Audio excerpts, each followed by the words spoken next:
The man didn't even look at the child when he said it. He stood behind his desk, thick fingers pressed flat against the wood, and told Mara Ellison that her daughter was not his concern, that the debt her husband left behind was, that she had 3 days to clear out of the only home Nell had ever known, or he would have the sheriff do it for her. Mara stood very still. She didn't cry. Not in front of him, not where he could see it and feel like he'd won something. But Nell was 7 years old, and she heard every word.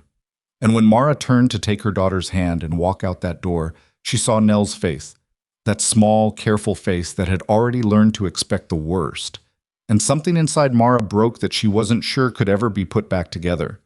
If you've ever had to stay strong in front of your child when you had nothing left inside, you already know exactly what this story is about.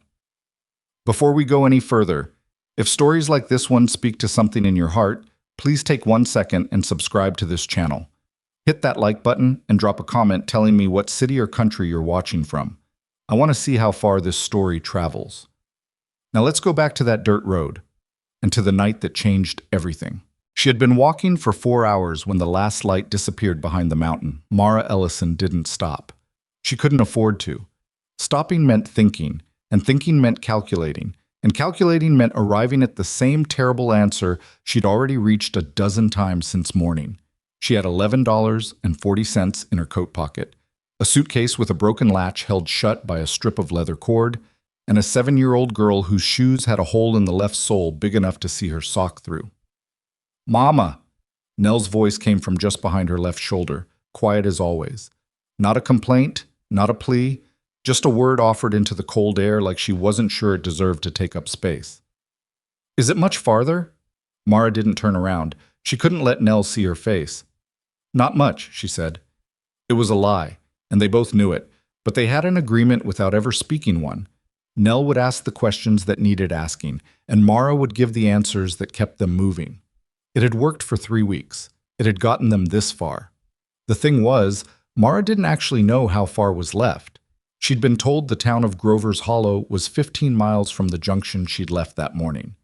She'd also been told the road was well-traveled, but the road had narrowed to a trail 2 miles back, and the last wagon she'd seen had passed going the opposite direction, the driver not even slowing down when she raised her hand. She adjusted the suitcase from her right hand to her left. Her palm was raw. The leather handle had split weeks ago, and she'd wound a piece of cloth around it, but the cloth had shifted, and now the raw edge of the strap was finding the same patch of skin with every step. Behind her, Nell stumbled. Mara spun around fast, faster than she meant to, and grabbed the girl's arm before she could go down. Nell had caught herself, one knee bent, foot pressed against a rock in the trail. She straightened up immediately and looked at Mara with those serious brown eyes, the ones that had always looked older than they should on a child's face. "I'm okay," Nell said. "I know you are." Mara set down the suitcase and crouched to look at Nell's shoe. The sole had peeled further. The hole was worse than this morning. She pressed it back as best she could and stood up. "Hold my hand the rest of the way." "I don't need—" "Nell." The girl took her hand. They kept walking. Silas Mercer heard them before he saw them. He was on the far side of his split-rail fence, working by the last gray light of evening, trying to fix a post that had been leaning for 2 weeks and finally given up entirely that afternoon. He'd been out there longer than he meant to be, kept telling himself 1 more minute, 1 more adjustment, because going inside meant going inside alone, and after 6 years, the inside of that house still had a way of sitting heavy on him by nightfall. He heard the sound first, a shuffle against gravel, uneven, like someone who'd been walking a long time and had stopped lifting their feet all the way. He straightened up and looked toward the trail. 2 figures, 1 adult, 1 small. He watched them for a moment without moving. In 6 years out here, he'd learned that most people who came up this trail in the dark were either lost, desperate, or both. He'd learned that getting involved in other people's desperate situations had a way of becoming your problem faster than you expected. He turned back to the fence post. The smaller figure stumbled again. He heard the sound, that particular sound of a small body catching itself, that tiny, sharp intake of breath. And he stopped. He stood there with his hands on the fence post and told himself it was none of his business. He stood there for about 4 seconds. Then he picked up his coat from where it was hanging on the fence and walked toward the trail. Mara saw the man coming, and her first instinct, the one that had become instinct because the last 3 months had trained it into her, was to step in front of Nell. She did it without thinking. One moment she was walking, the next she was between her daughter and the figure moving toward them through the dim. "Evening," the man said. He stopped about 10 feet away. He was tall, broad through the shoulders, wearing a coat that had seen hard use. He wasn't young, but he wasn't old either. His face was the kind that had spent most of its time outdoors, weathered in the specific way of someone who'd given up worrying about it. He held his hands slightly out from his sides. Not a gesture he seemed aware he was making, just the unconscious posture of someone who wanted to be readable. "You heading into Grover's Hollow?" "We are," Mara said. Her voice came out flatter than she intended. She was too tired for caution to sound polite. "That's about 15 miles. He looked at the trail behind them, then back at the two of them. His gaze moved to Nell, and Mara watched his expression carefully, the way she'd trained herself to watch men's expressions when they looked at her daughter. She was looking for a particular thing. She didn't see it. What she saw instead was something closer to concern, and that almost made her more wary because concern from strangers always came with something attached. "We'll manage," she said. "It'll be full dark in 20 minutes. He wasn't arguing, just stating. "Temperature drops fast up here after sunset. The trail past the second ridge is rough going in daylight." He paused. "In the dark, it's dangerous." Mara's jaw tightened. She knew he was right. She'd known for the past hour that she'd misjudged the distance, misjudged the light, misjudged, as she seemed to keep misjudging, how much she and Nell could actually manage. "I have a ranch," the man said, "quarter-mile back. You're welcome to the barn for the night. I'll stay out of your way." "We don't take charity," Mara said. The words came out before she could shape them into something less sharp. The man didn't flinch. "I'm not offering charity. I'm offering a barn. There's a difference." Nell tugged at Mara's sleeve. Mara looked down. Nell wasn't asking. She wasn't pleading. She wasn't doing any of the things children do when they want something. She was just looking up at her mother with those tired, careful eyes. And in them Mara saw something she hadn't seen in weeks. A small, tentative hope. The sight of it nearly undid her completely. "One night," Mara said, not looking at the man. "We'll be gone before first light." "That'll be fine," he said. "My name's Silas Mercer." "Mara Ellison, and this is Nell." Silas looked at Nell again. This time she was looking back at him. And then, without any particular reason Mara could identify, her daughter, who had barely smiled in 3 weeks, gave this stranger the smallest, most cautious, most genuine smile Mara had seen on her face since her father died. Mara picked up her suitcase.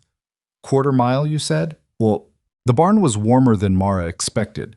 It smelled of hay and livestock and old wood, familiar smells, the kind that had been part of her life before everything fell apart.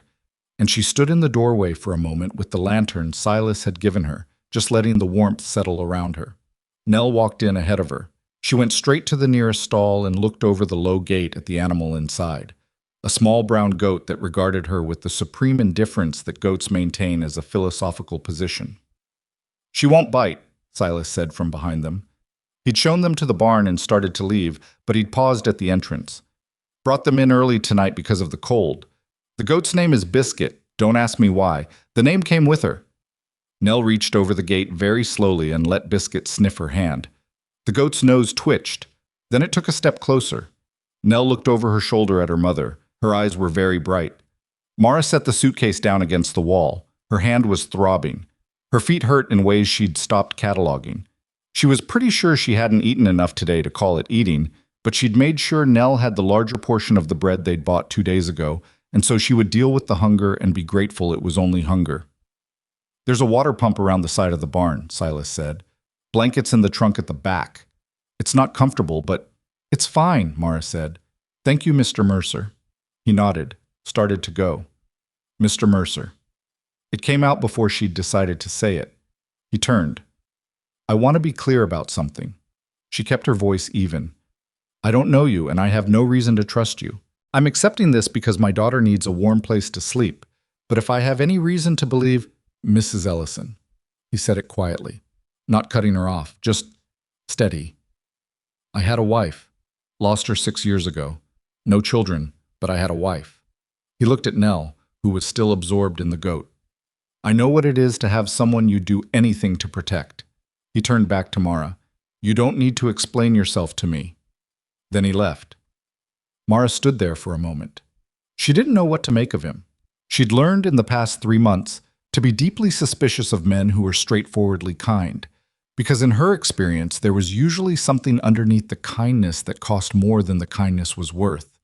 But the way he'd looked at Nell, not at Mara, not in the measuring, assessing way she'd grown to dread, but at Nell, with something that looked very much like he simply saw a tired child and wished she weren't tired, that was harder to be suspicious of. She spread 2 blankets in the cleanest corner she could find, put the smaller one aside for Nell, and sat down on the larger one.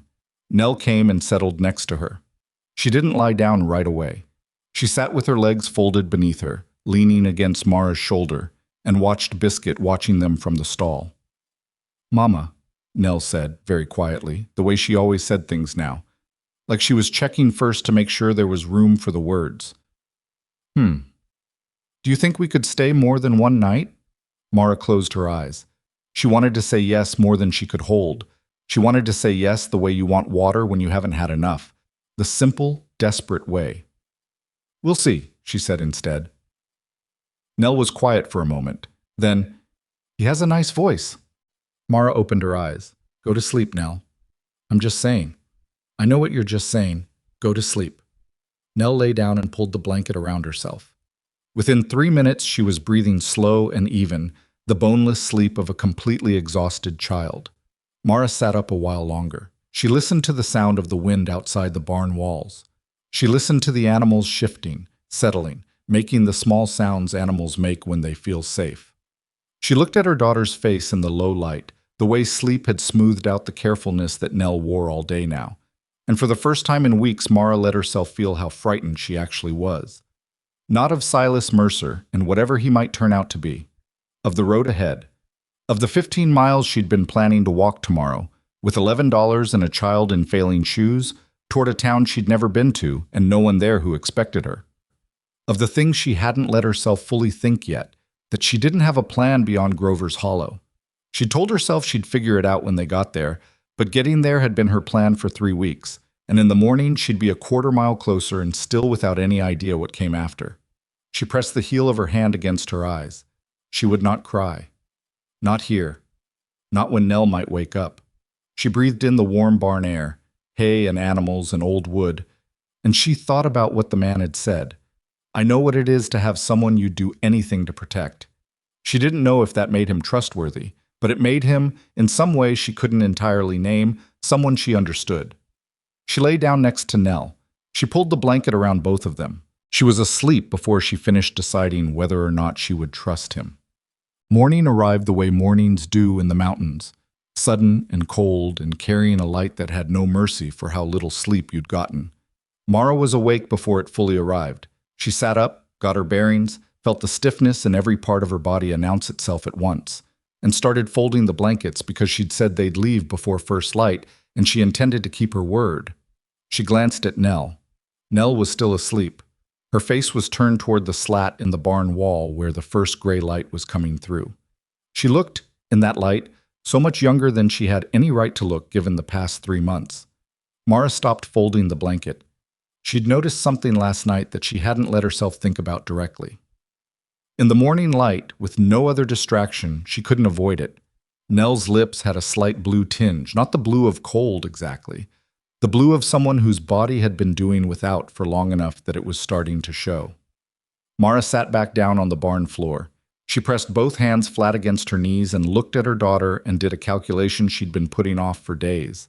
How much Nell had eaten versus how much Mara had been pretending was enough. How far Nell had walked over the past 3 weeks. How little she'd complained. How carefully she'd calibrated her own needs against what she could see her mother had to give. 7 years old. 7 years old and already managing her own hunger so her mother wouldn't feel worse. The barn door opened. Silas Mercer came in carrying a covered pot that was steaming. He stopped when he saw Mara sitting awake, and for a moment they looked at each other without speaking. "Figured you'd be up early," he said. "Made oatmeal. There's enough." Mara started to say they were just leaving. She looked at Nell. "Thank you," she said. Just set it there, please. He set it on the small crate near the door and started to go. Mr. Mercer. He turned. She made herself say it. My daughter's lips were blue when I woke up this morning. He didn't say anything. She hasn't been eating enough.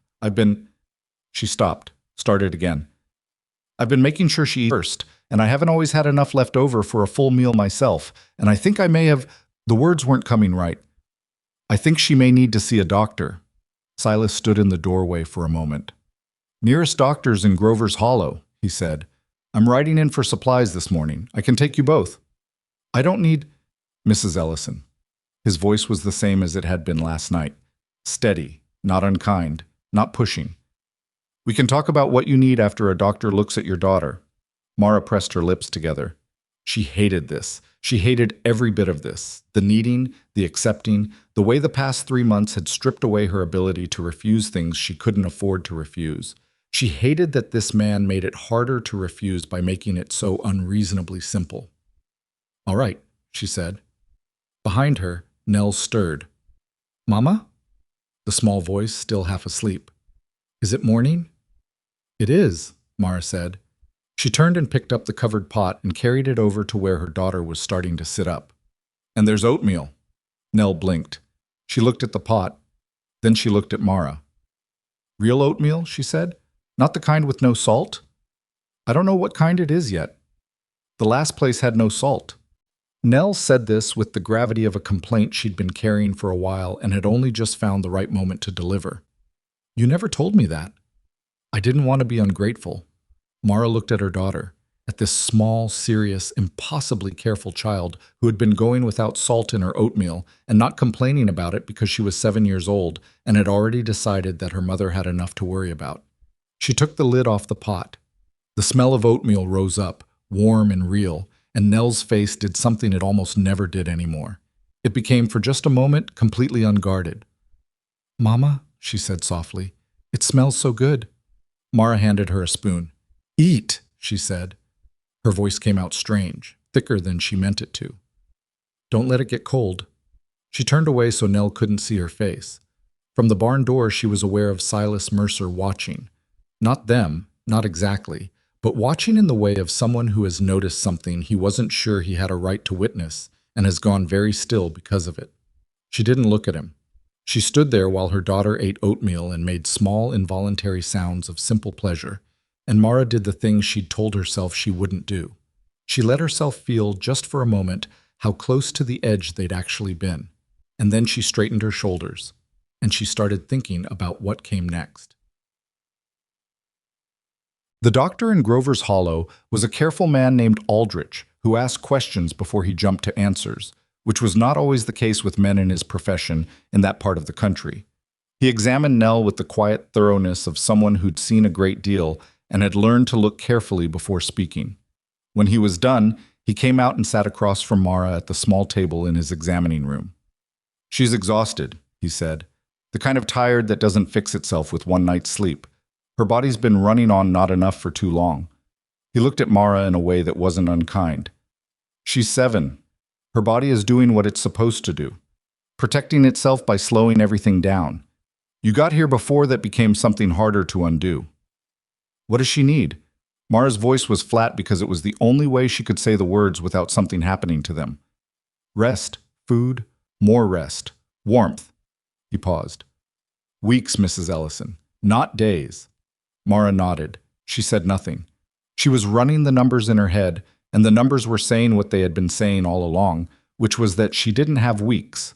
She had $11.40, and the boarding house the doctor's receptionist had mentioned cost $2 per week, not including meals, and Nell needed weeks, plural, and Mara had the specific, exhausting kind of strength that only works for so long before it becomes the thing that was holding everything up, and the thing is starting to crack, and you can hear it, and you can't tell anyone. When she came out of the examining room, Silas Mercer was waiting in the hall. She'd almost forgotten he was there. He'd driven them to town and waited without being asked to wait, which was its own kind of thing she didn't quite know what to do with. She told him what the doctor said. She said it in the same flat voice she'd used with the doctor, because she still hadn't found any other way to say it. Silas listened. When she finished, he didn't speak right away. He stood there in the narrow hallway of the doctor's office, turning his hat in his hands. A habit, she would later realize, that meant he was thinking rather than filling silence, and was quiet long enough that she started to wonder if she'd said something wrong. "My ranch," he said finally, "has a spare room." Mara looked at him. "It's got a bed," he said, "and a kitchen. The girl can rest and there's enough food." He turned the hat again. "I'm not a difficult person to live alongside. I work early and I work late, and I stay out of people's way in between." He met her eyes. "I'm not asking anything in return. You can cook if you want. You cannot cook if you don't. It doesn't make a difference to me." "Mr. Mercer, the road to the next town is 35 miles, he said, not cutting her off exactly, but placing the fact down, gently, between them. "And your daughter needs weeks." The silence in the hallway was very loud. "Why?" Mara said. "You don't know us." He looked down at his hat. "No," he said, "but I knew—" He stopped. Tried again. "I know what it is when someone's using everything they have to stay standing." He looked up. "I spent a few years doing the same thing, after my wife died." His voice didn't break. It just got very level in the specific way of someone who has said a hard thing many times and has learned to say it without the edges showing. It's not weakness. It's not failure. But it's not something you have to do alone if you don't have to. Mara stood there. Nell appeared in the doorway of the examining room, freshly dressed, carrying her coat in both arms because she hadn't put it on yet. "Mom," she said, "is everything okay?" Mara looked at her daughter. She looked at the hole in Nell's left shoe. She looked at her daughter's face, which was less pale than it had been this morning, because the oatmeal and the warmth had done something, but was still careful, still watching, still holding itself in the specific shape of a child who has learned to brace. "Mr. Mercer is inviting us to stay at his ranch for a while," Mara said, "while you get better." Nell looked at Silas. He looked back at her, steady. "Biscuits there," he said. And Nell Ellison, 7 years old, who had not asked for anything in 3 weeks because she'd been trying so hard not to want things her mother couldn't provide, she smiled. Not the small, cautious smile from the night before. A real one. The kind that took over her whole face before she could manage it. Mara breathed in. She breathed out. "1 week," she said, "and I'll work for the room." "That's fine," Silas said. He didn't tell her 1 week was nowhere near what Nell actually needed. She probably already knew. They left the doctor's office and stepped out onto the main road of Grover's Hollow, the three of them, the big quiet man and the worn-down mother, and the little girl who was walking just a half step lighter than she'd walked the night before. Mara's suitcase banged against her leg with every step. She'd stopped noticing the raw spot on her hand. She was trying to stay ahead of something, a feeling she didn't quite have a name for yet, something that sat between relief and terror, and the specific vulnerability of having accepted help from someone who hadn't asked anything in exchange. And she was almost managing it. Almost. Until Nell reached up and took her hand. Not because she needed to, just because she wanted to. Mara held on. They walked toward the wagon.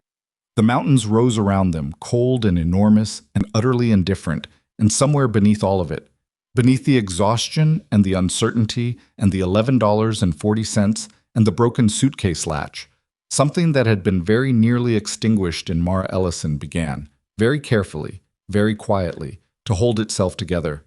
Not hope exactly, not yet, but the possibility of it, which was, for today, enough.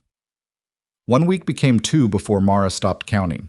She hadn't meant for it to happen. She'd told herself, told Silas, told the quiet voice in her own head that kept asking uncomfortable questions, 1 week, and then they'd figure out the next thing. But the doctor had said weeks, plural, and Nell had woken up on the 3rd morning at the ranch and eaten a full breakfast without being asked twice, and Mara had looked at her daughter's face across that kitchen table and done what any mother in her position would have done. She'd stopped counting. The spare room was small.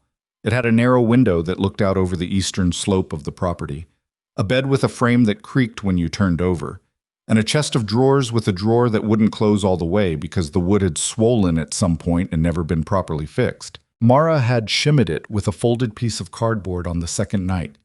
It wasn't her place to fix it permanently. That was not a line she intended to cross.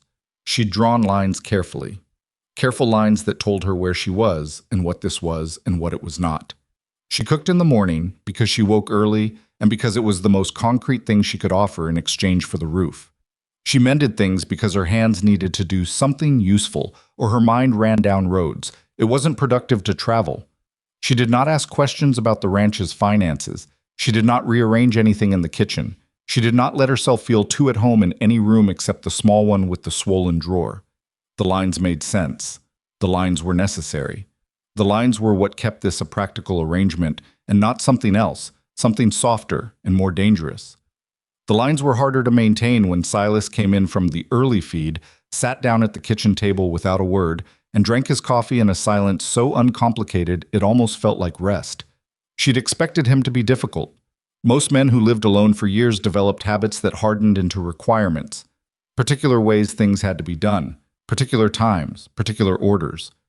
Her husband's uncle had been that way, visiting for a single week and managing to make the whole household feel like it was constantly failing to meet a standard it hadn't been told about. Silas wasn't like that. He had habits, certainly. He rose at the same time every morning, regardless of weather. He checked the livestock before he ate. He kept the main barn organized in a particular way that Mara could see made practical sense once she understood it. But he held these habits loosely, without requiring anyone else to share them. And when Nell started trailing after him on the fourth morning, appearing at the barn door in her coat with her hair not yet brushed, clearly having abandoned breakfast halfway through, Silas simply glanced at her, assessed the situation, and handed her a bucket. "Chickens need water," he said, as though she'd been showing up to help for years.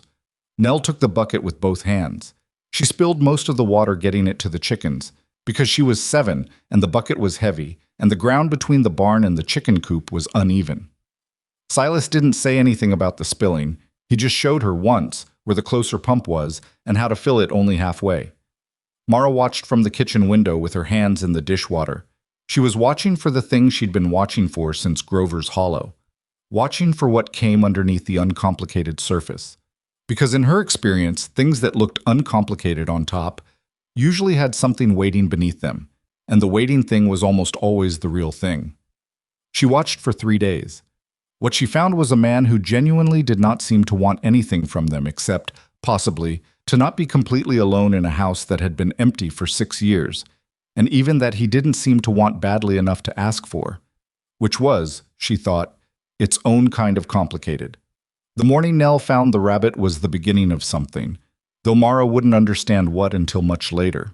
It was a Tuesday, or what Mara had calculated was a Tuesday. She'd lost track of days briefly in the 3rd week of walking and had never fully recovered a reliable sense of the calendar. Nell had gone out after breakfast in the direction of the barn, as she always did, and Mara had been in the middle of the mending pile when she heard her daughter's voice from somewhere near the fence line, low and urgent. "Mama, Mama, come here." Mara set down the shirt she was working on and went.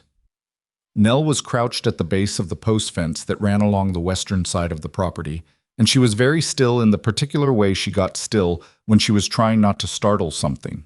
As Mara came closer, she saw what Nell had found.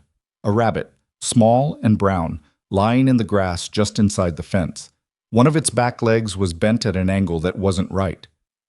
"Don't touch it," Mara started to say. "I'm not," Nell said without looking up. "I'm just staying with it so it's not scared." Mara crouched beside her daughter. The rabbit's sides were moving, breathing fast the way frightened animals breathed. But it wasn't trying to run, which meant it probably couldn't. "It's hurt," Nell said. "Something got it." "I can see that, honey." "Can we help it?" Mara looked at the rabbit. She thought about the practical answer, which was that injured wild rabbits died more often than they recovered, and the kindest thing was sometimes to not prolong the process. She had been about to say something like that, something gentle but true, when Silas appeared at the corner of the barn. He took in the scene without being told anything about it. He crouched down and looked at the rabbit with the same careful attention he gave most things. Unhurried, not performing concern, just actually looking. "Fox probably got it and dropped it," he said. "Leg's broken." "Can you fix it?" Nell asked. Her voice was very serious. Silas looked at Nell, then at the rabbit. Maybe. Animals aren't always cooperative about being fixed." "I'll hold it," Nell said. "It won't be scared of me." Silas looked at her for a moment. Something in his expression shifted slightly. Not softened exactly, but adjusted, Recalibrated, the way your face moves when you see something you didn't expect. All right, he said, let's take it inside. The rabbit, whose name was immediately decided to be Cotton, Nell announced this as though it were a fact rather than a choice, did not die. It should have, probably. Broken legs in wild rabbits were not a good prognosis, but Silas splinted the leg with the careful competence of someone who'd mended injured animals for years, and Nell sat beside the small wooden crate they'd lined with hay for 4 hours that first afternoon, talking to Cotton in a voice just above a whisper, and whatever she said to that rabbit worked better than anyone could reasonably explain. By the end of the first week, Cotton was eating. By the end of the second, it was letting Nell lift it without freezing in fear. Mara noticed that during this period, Nell stopped sleeping as heavily as she had in the first week of recovery. Not because she was worse, the opposite. She was waking up earlier, with something to wake up for. She'd come downstairs in the pale early light and check on Cotton before she'd even put her shoes on, standing in her socks on the cold kitchen floor, with her hair falling in her face, peering into the crate with an expression of concentrated worry that was the most alive Mara had seen her look in months. The doctor had said rest. Rest was happening. But alongside it, something else was happening too. Something the doctor hadn't prescribed because it wasn't the kind of thing that could be prescribed. Nell was starting to care about things again. The caring had been the first thing to go after her father died. Not suddenly. It had drained slowly, like water through sand, until the child Mara had raised, the one who named every frog she found and refused to wear mismatched socks and had strong opinions about which direction the bread should be sliced. That child had gone very quiet and very careful and had stopped wanting things out loud. Now she wanted things out loud. She wanted Cotton to eat more. She wanted to be the one to take the splint off when the time came. And she negotiated this with Silas over breakfast with the focused tenacity of a very small lawyer. She wanted to see the other side of the property, the part past the north pasture that Silas hadn't shown them yet. She wanted, and this one she delivered tomorrow without negotiation, just a statement of fact, a piece of ground for a garden. A garden, Mara said. Just a small one. Nell measured the size with her hands. Papa used to have one. I remember how. Mara looked at her daughter's face, at the directness there that had been missing for so long she'd forgotten it as a permanent feature. I'll ask Mr. Mercer, she said. She asked Mercer that evening, framing it as a question about whether there was a suitable patch of ground and careful not to make it sound like she was asking for anything that would require him to give up anything. He thought about it for about 2 seconds. There's a patch beside the south side of the cabin, he said. Gets good light. I had some plants there years ago, but nobody's touched it since. He paused. She'd be starting late in the season. She knows that. He nodded once. She can have it. The next morning, Nell stood at the edge of the abandoned patch with her hands on her hips and her expression so seriously professional that Mara had to turn away to manage her face. It needs work, Nell announced. It does, Silas agreed, appearing from somewhere with a small garden shovel that was clearly too large for her and which he'd apparently found and brought out anyway. Nell took it with both hands. I can do it. I expect you can, Silas said, and went back to his work, and did not hover, and did not help unless she asked, which was either excellent instinct or excellent luck, and Mara suspected it was the former. The days started to acquire a shape. That was the thing about routine that Mara had forgotten in 3 weeks of moving. Routine was not just convenient, it was structural. It was the thing that held the hours upright so they didn't fall into each other. In the walking weeks, each day had been indistinguishable from the last, except by how much ground they'd covered and how much food was left. Now the days had different weights, different textures, different small events that made them theirs. Mornings were Silas's domain, the early part of them, the feeding and the checking and the particular sounds of the ranch coming to life. Nell attached herself to this routine with a fidelity that would have been touching if it hadn't started at a frankly unreasonable hour. She was up before 5 again, Mara told Silas one morning when he came in from the first feed. I know, he said. She opened the barn door for me. Mara stared at him. She's supposed to be resting. She was resting. He poured his coffee. She was sitting on the fence post watching. I don't think watching counts as exertion. She's supposed to be... Mara stopped. Reconsidered. Is she eating? 3 eggs and a full piece of toast. Mara sat down at the table. She didn't eat that much in 3 weeks on the road. No. he said simply, without inflection, without making it a statement about anything larger than it was. He sat down across from her and drank his coffee. Mara looked at him. She follows you around the whole morning. She does? Does that bother you? He seemed to actually consider the question rather than dismissing it. No, he said after a moment. She's quiet. She talks constantly. Not the loud kind of talking. He turned his cup in his hands. She asks real questions, wants to know how things work, why they work that way, what happens if they don't. Something almost like amusement crossed his face. She argued with me for 10 minutes yesterday about the best way to stack feed bags. She argued with you. She was right, which I think she found deeply satisfying. Mara looked down at her coffee. Something was happening in her chest that she didn't quite have a name for. Not exactly happiness, which still felt too large and unearned, but something adjacent, something quieter. The feeling of watching a plant you'd been afraid was dead put out a new green shoot. Her daughter was arguing about feed bags with a taciturn rancher at 5 in the morning and coming in for breakfast with dirty hands and an opinion.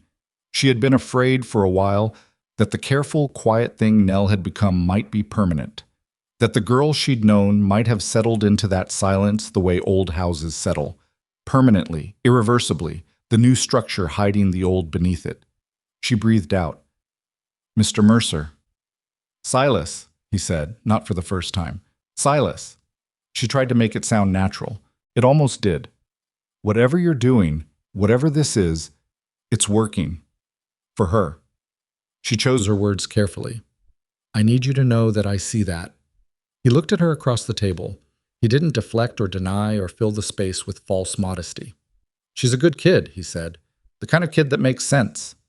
Mara thought about what that meant and decided it was the right kind of thing to say, even if she couldn't immediately explain why.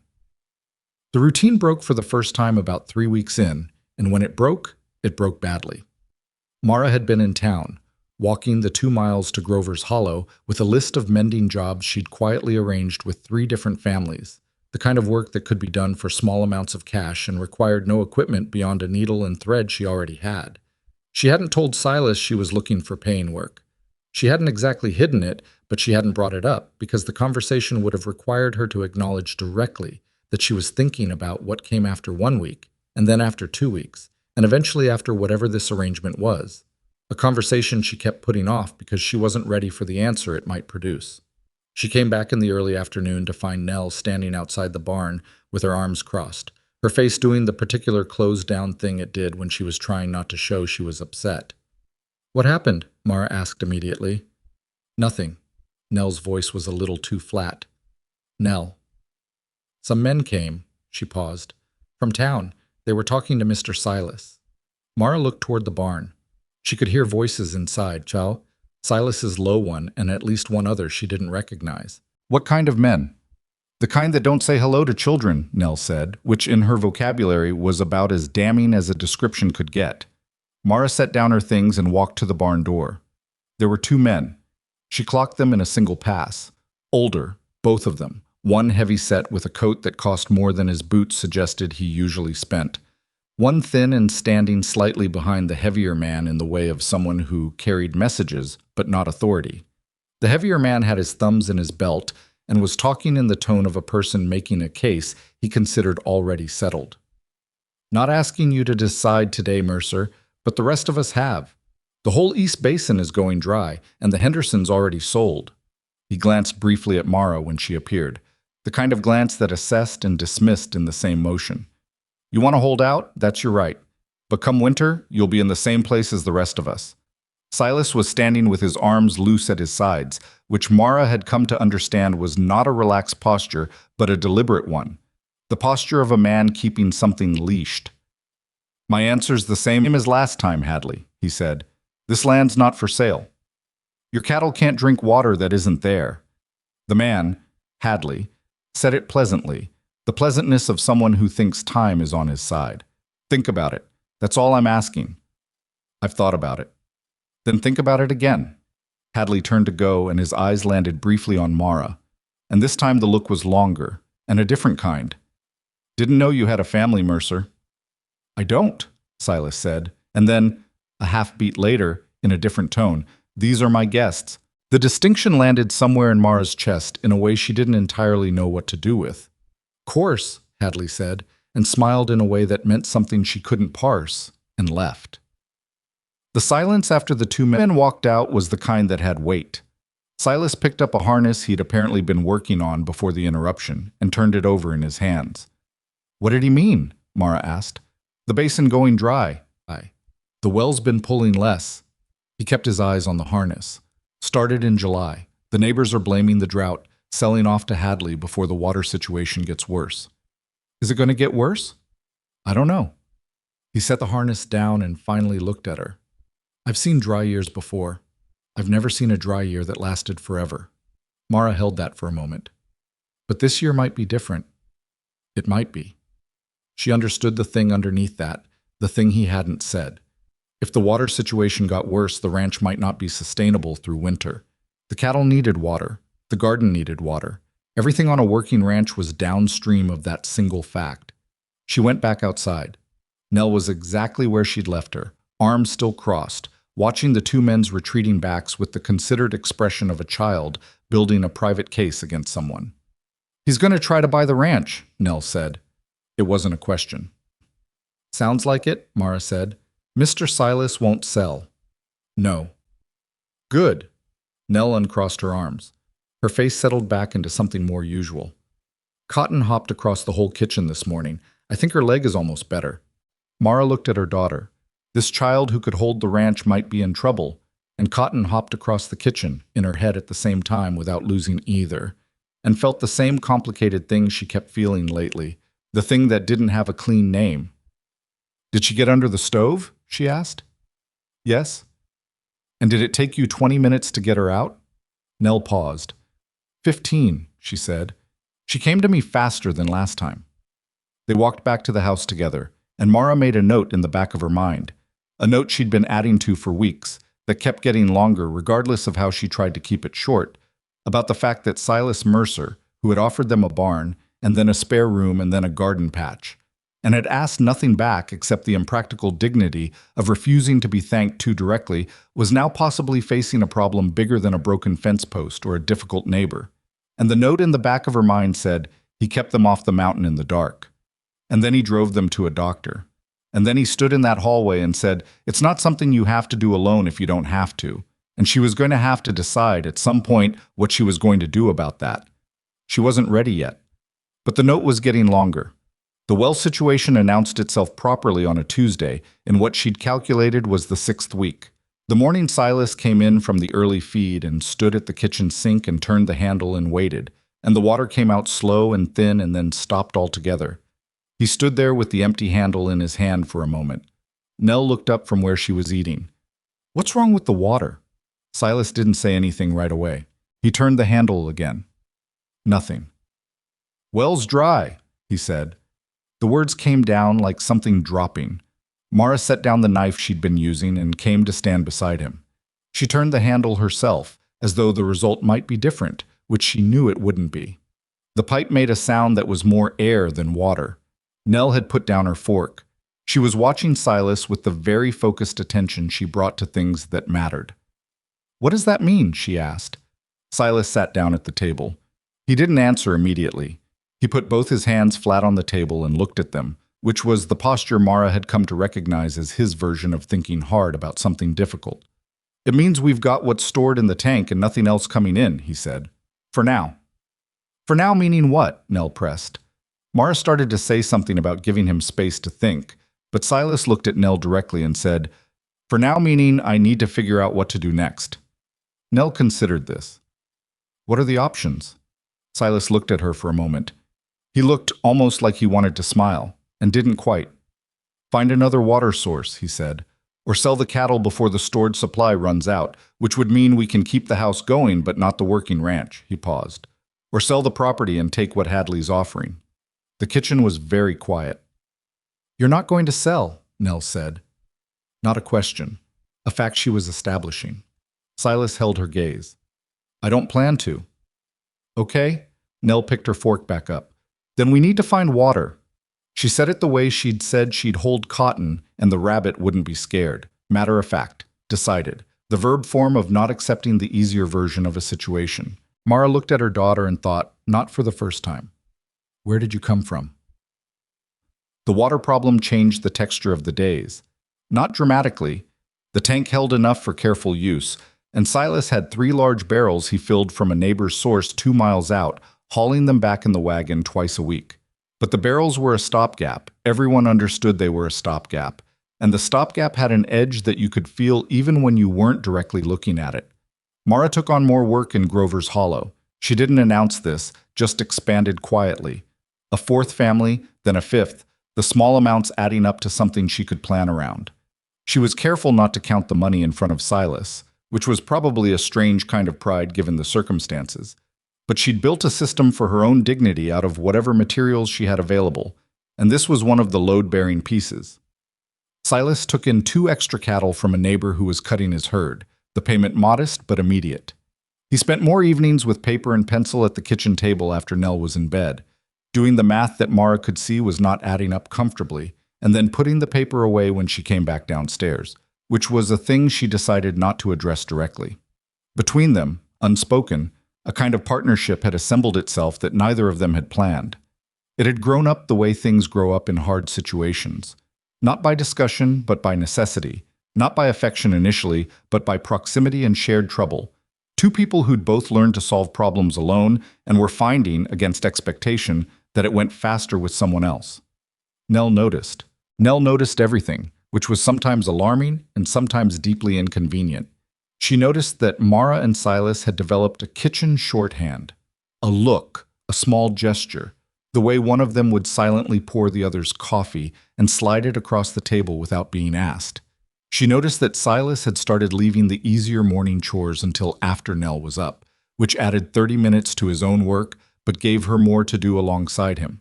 She noticed all of it and kept her opinions in her face rather than her mouth, which was unusual enough for her that Mara noticed that. "You're very quiet lately," Mara told her one evening. "I'm thinking," Nell said. "About what?" Nell looked at her with those 2 old eyes. "About things that are good," she said carefully, "and how to not mess them up." Mara sat down next to her on the bed. She didn't say anything for a moment. "Where did you learn to be so careful?" she finally said. Nell thought about it seriously. "From watching you," she said, "on the road. You were always thinking 3 things ahead." Mara pressed her lips together. "I wasn't always getting it right." "No," Nell agreed with perfect 7-year-old honesty. "But you kept trying. That's the same thing almost." From outside, they could hear Silas finishing the last of the evening checks. The familiar sound of the barn door, his boots on the path, the small pause at the water barrel before he came in. These sounds had entered the category of reliable things without Mara's conscious permission. "Mama," Nell said. If we had to leave..." She stopped. Started again. "If the water doesn't get fixed and Mr. Silas has to sell..." Another stop. "What would happen to him?" Mara looked at her daughter. "He'd go somewhere else." "By himself?" "Yes." Nell was quiet for a moment. "He's been by himself for 6 years, she said. "That's a long time." "It is. I don't think he likes it." Mara thought about the way Silas looked when he came in from the early feed and found breakfast already started, the particular quality of something in his expression that she'd never described to herself directly, because describing it felt like presumption. "No," she said. "I don't think he does." Nell lay back against her pillow and looked at the ceiling. She was doing the thinking face again, the one that meant she was working through something she wasn't ready to say out loud yet. "We should figure out the water," she said finally. "We're trying." "We should try harder." Mara lay down beside her. "I know." She pulled the blanket up around Nell's shoulders. "We will." Outside, the door opened and closed. The floorboards settled under Silas's boots, the familiar pattern of him moving through the house to check the stove before bed. A habit she'd watched become routine, the same route every night, ending at the bottom of the stairs where he'd pause for a moment before going to his own room. He paused. "Night," he said, toward the stairs, not calling it out, just saying it.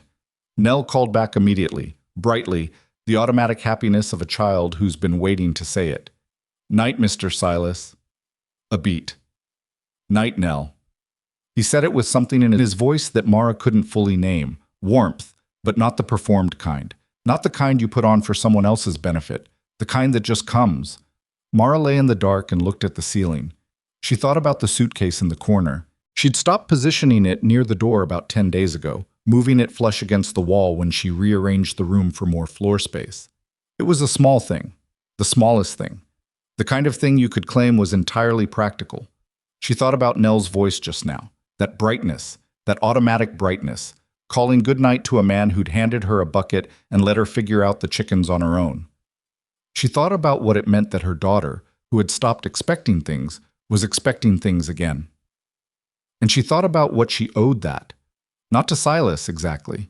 Not yet, maybe not in the way that word usually meant. But something was owed to the fact of it, to the fact that this had happened, that this particular combination of a worn-down woman and a quiet rancher and a 7-year-old girl with strong opinions about feed bags had produced, against all probability, something that felt dangerously like belonging. She could leave. 1 week had become 6, and nobody had made her stay. She could leave and take Nell and go on to whatever came after Grover's Hollow. She lay there in the dark and turned that over. She thought about Nell saying, "That's a long time about Silas's 6 years alone." She thought about the way Nell had looked with the rabbit, that absolute stillness that said, "I see you and I'm not going anywhere." She thought about herself on the floor of the barn that first night, pressing her hands against her knees and letting herself feel how frightened she was. She wasn't frightened like that anymore. She didn't know exactly when that had changed. It hadn't been a moment. It had been this accumulation of mornings and meals and the swollen drawer she'd shimmed with cardboard and Nell's dirty hands and Silas's 2 seconds of consideration before answering a question and the way the ranch smelled at sunset. It had been days, just days. Ordinary days, most of them. And somehow the ordinary days had done something that 3 weeks of walking through mountains hadn't been able to do. They'd given her something to stand on. She exhaled slowly. The house settled around her, the old wood ticking in the cooling night air, Cotton in her crate downstairs shifting in her sleep, Nell breathing slow and even beside her. Mara didn't decide anything in that moment. She wasn't ready for decisions yet. But she stayed very still in the dark, and she let herself stop running the calculations for one single night, and she listened to the quiet, and the quiet was not empty. It hadn't been empty for a while. She'd just been afraid to say so. The barrels ran low at the end of the 7th week. Silas had been hauling water from the Garfield place twice a week since the well went dry, loading 3 barrels into the wagon before sunup and getting back by mid-morning, and the arrangement worked well enough as long as nothing changed. But in the 2nd week of September, something changed. The Garfield's own source dropped by half, and old Earl Garfield came out to meet Silas at the gate with his hat in his hands and an expression that was equal parts apology and exhaustion. "I can't keep supplying the whole basin, Silas," he said. "I'm barely holding on myself. The Hendersons already sold. The Pattersons are talking about it." He looked at the wagon, at the empty barrels. "I can give you 1 barrel twice a week, but that's all I got to spare." 1 barrel twice a week for a working cattle operation was the difference between managing and not managing, and both men knew it. Silas drove home with 1 barrel. He didn't tell Mara and Nell right away. He unloaded the barrel, put the wagon away, and spent 20 minutes in the barn doing nothing in particular, which was what he did when he was deciding how to say something. Mara knew this by now, the way you learn a person's specific silences. Not because they told you, but because you'd been paying attention without meaning to. She was at the kitchen table when he came in. Nell was outside with the garden, which she checked every morning with the devotion of someone who understood that living things required consistency. Silas sat down. He put his hat on the table, which he didn't usually do. "Garfield can only spare 1 barrel twice a week," he said. Mara set down her coffee. "How long does that give us?" "With the cattle and the house together." He rubbed the back of his neck. 2 weeks. Maybe 3 if we cut way back." "And then?" He looked at the table. "Then I start selling cattle. Once I start selling, the operation changes. I can keep a small herd going as a subsistence thing, but the income," he stopped. "The income doesn't work for a working ranch anymore." The implication of what that meant for them, for Mara and Nell, their presence here, the practical arrangement that had quietly become something harder to categorize. sat in the space between them without either of them touching it directly. "What about Hadley?" Mara asked. "He's buying land, not solving water problems. If I sell to him, the cattle go too. The land becomes part of whatever he's accumulating." Silas turned his hat over once. "I'd walk away with enough to start somewhere else, probably. But I've been on this land for 16 years. My wife's buried on the east slope." He said it flatly, not for sympathy, just as a fact that existed and had weight. "I'm not leaving if there's another option." "Then we find another option," Mara said. He looked at her. Not with the expression of someone who'd just been reassured. He wasn't looking for reassurance. He was looking at her the way he looked at things he was genuinely trying to understand. "You keep saying we," he said. "I know." He waited. She held his gaze. "I know what I said about 1 week. I know that's long past. But while we're here, while this situation is what it is—" She paused, choosing carefully. "Whatever's happening with the water is happening to all of us. I'd rather be useful than watch." He was quiet for a moment. "Mara." It was the first time he'd used her name without the misses, and it landed differently, not heavily but with a distinct weight, like a door opening rather than knocking. "You don't owe me anything. I'm not offering because I owe you." She stood up and picked up her coffee cup and took it to the sink. "I'm offering because I live here and it matters what happens." She kept her back to him. "Whether I'm supposed to say that or not." The quiet in the kitchen stretched. Outside they could hear Nell talking to her garden in the low, half-murmured way she had, talking to the plants the way she'd talked to Cotton, like they were listening and it would make a difference, and the strange thing was that with Nell it seemed to. "All right," Silas said finally, "then here's what I need. I need to know if there's any water source on this property I haven't tapped yet. I've been over most of it, but I haven't walked the whole north slope since the drought started. I'll help you look. The terrain up there's rough. I've walked rougher." He almost smiled. Not quite, but almost. "I know you have." They started the survey the next morning, before the heat settled in.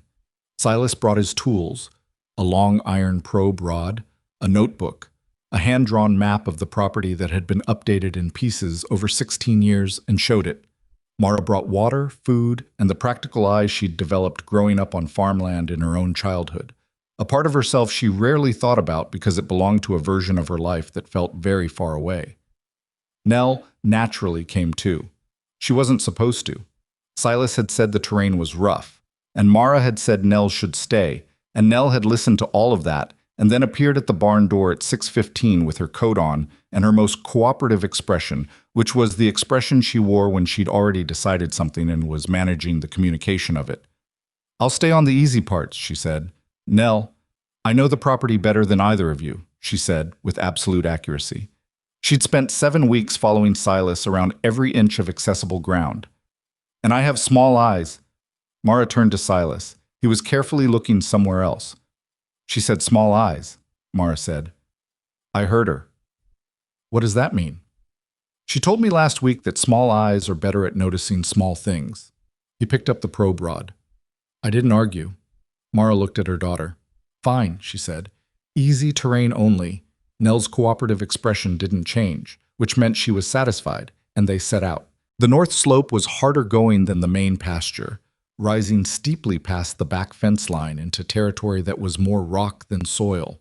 Silas moved through it with the ease of someone who'd walked it many times, testing the ground with his probe rod at intervals, crouching to feel the earth, reading the landscape in the specific way of a person who'd spent 16 years learning what this particular piece of ground looked like when it was healthy versus when it wasn't.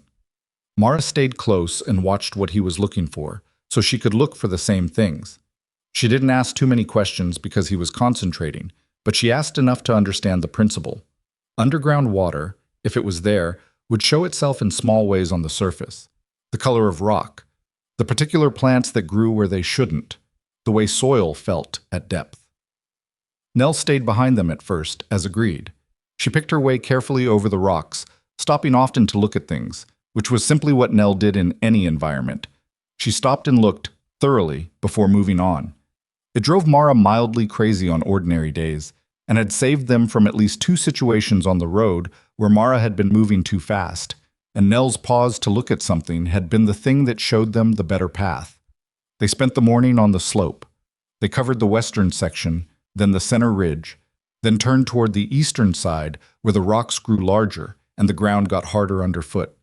It was there that Silas stopped and crouched and pressed his hand flat against a section of rock face. "What is it?" Mara asked. "Nothing." He stood. "Which is the problem. I thought there might be something here based on the rock formation, but it's dry underneath. I can tell by how it sounds." He tapped the rock with his probe. Hollow and dry. "What does wet sound like?" "Heavier, denser. The sound doesn't carry the same way." He looked up the slope. "There's one more section I want to check, top of the east ridge. I tried it 2 years ago and found nothing, but the survey was quick." "Then we do it again." He looked at her. "It's steep." "I see that." "Your boots aren't—" "Silas." He stopped. "Let's go," he said. They were halfway up the east ridge when Nell disappeared. Not dramatically. There was no sound, no moment. 1 minute Mara glanced back and saw her picking her way along a lower shelf of rock, and the next time she looked, the shelf was empty. "Nell." Mara's voice came out sharp. "Up here." Nell's voice from somewhere above them. Mara looked up. Nell was standing on a shelf of rock about 20 feet to their right, and somewhat higher. Not dangerously high, but high enough that she'd climbed something she'd been told not to climb, which was standard, and was now looking at something in the far distance with her full attention, which was unusual. "I told you easy terrain," Mara called up. "I know." Nell didn't look down. She was shielding her eyes with one hand, staring at something on the far slope. "But Mama, come look at this." "Nell, come down from— Please." The word came out different from her usual please, which was a tool for getting things. This one was the please of someone who's seen something and understands it matters. "Just come look." Silas changed direction without discussion, moving toward the shelf. Mara followed, the annoyance in her chest giving way to the other thing, the attention thing, the one Nell's serious voice always triggered. They climbed up to where Nell was standing. She pointed. Across the slope, maybe 200 yards to the northeast, above a section of bare, pale rock that stretched maybe 40 feet wide, the ground was green. Not bright green, not healthy green, but distinctly, unmistakably greener than everything around it. A narrow strip of vegetation, maybe 6 feet wide, running along the base of a rock outcropping and standing out against the dry brown of the surrounding hillside like a sentence written in different ink. Silas went very still. He stared at it for a long time without saying anything. "It was dry last time I came up here," he said, finally. Not to them, to himself, working it out. "When was that?" Mara asked. "August, early August." He was still staring at the green, before the well went dry. "And now?" "Now it's September, and everything else on this slope has gone brown, and that strip is still green." He turned to look at Nell. "When did you notice it?" Nell considered the question with her usual seriousness. "I've been looking at this hillside from my garden for weeks," she said. "The brown kept getting browner, but that bit didn't." She looked up at Silas. "Papa used to say that green that stays green when everything else goes brown is telling you something." Silas held her gaze for a moment. "Your father was right," he said. He looked back at the green strip, and something was happening in his expression that Mara watched carefully. Not hope exactly. He was too careful a man for something that could become hope this fast. But possibility, the specific expression of someone who has found a thread and is deciding whether to pull it. "I need to get the probe over there," he said. They came back down the ridge and covered the ground to the northeast section faster than they'd covered anything that morning, Silas moving with a purpose that was different from the careful, systematic search he'd been doing for 2 hours. Up close, the green strip was more pronounced than it had looked from distance. The plants were different from those around them. Not the dry, stiff grasses of the hillside, but something softer and lower to the ground, the kind of vegetation that preferred moisture. At the base of the rock outcropping, the soil was visibly darker. Silas pressed his hand against the soil. He pressed the probe rod into it. He felt the resistance. He pressed harder. The rod went in differently than it had on the dry sections, slower, with more resistance, a different texture of pushback. He pulled it out and looked at the tip. It was dark with moisture. The silence that followed was the specific silence of a moment before a large thing is said. "There's water here," Silas said. His voice was completely level. Under the rock. I don't know how much, I don't know how deep, but there's moisture. He looked at the probe. This is not just surface runoff. This is coming from underneath. Mara pressed her own hand against the soil. It was cool, significantly cooler than the surrounding ground, even accounting for the shade from the rock face. She looked at Nell.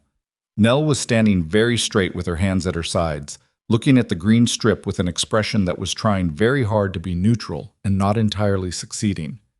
What does that mean? Nell asked. Silas looked at her. It means you were right that something was here. He paused. Whether there's enough to matter, that I don't know yet. But it could be. It could be. Nell nodded, accepting this with the precise amount of satisfaction that the evidence warranted and not a grain more, which was one of the things about her that was sometimes startling in a 7-year-old. They came back down the mountain in a different silence than they'd gone up in. The problem was immediate and practical. Finding moisture in the soil and confirming an exploitable underground spring were two different things, and the gap between them required excavation, which required men and equipment and money that Silas had run the numbers on and already knew he didn't have in the comfortable margin. He said this at the kitchen table that evening, after Nell was in bed. He laid it out plainly, the way he did most things. Not catastrophizing, not minimizing, just stating the shape of the problem. To do this properly, I need at least 3 men with the right tools, probably more. Rock excavation up a slope, I can't do it with what's here. He looked at the numbers he'd written. What I have left after keeping the livestock going through the next month doesn't cover it. How short? Mara asked. He told her. She did the math against her own accumulated savings, the mending money, the small amounts she'd built carefully over weeks, and the math did not close the gap. It helped. It did not close it. There are things I could sell, she said. Mara, don't. She said it quietly but firmly. Don't tell me it's your problem. We've been here long enough that I don't accept that anymore. He looked at her. He seemed to be working out what to say. There's another option, he said slowly. Hadley. She stared at him. You'd go to Hadley. Not to sell, to borrow. His jaw was tight. He wants this land. If I come to him with evidence of a potential water source, he might see it as worth his while to fund the excavation, as an investment against future purchase, or just because it benefits the whole basin. He turned his pencil over on the table. He's not a good man in the ways that matter, but he's a practical man. And if you find the spring and he's funded it, what does he want in return? I don't know yet. That's the part I'd have to negotiate. That's a significant unknown. Yes. The kitchen was quiet. The stove ticked. Mara looked at the numbers on the table. She looked at Silas's face, at the tightness around his jaw that was the face of a man about to do something that cost him something, not in money, but in the interior currency of self-sufficiency that she recognized because she spent the same currency herself. Let me come with you, she said. He looked up. When you talk to Hadley, let me come. She kept her voice even. 2 people at a table negotiate differently than one, and... She paused. I grew up watching my father deal with men like Hadley. I know what they hear and what they don't. Silas studied her. You'd do that. I'm already doing it. She stood up and took her coffee cup to the sink. Make the appointment. I'll be ready.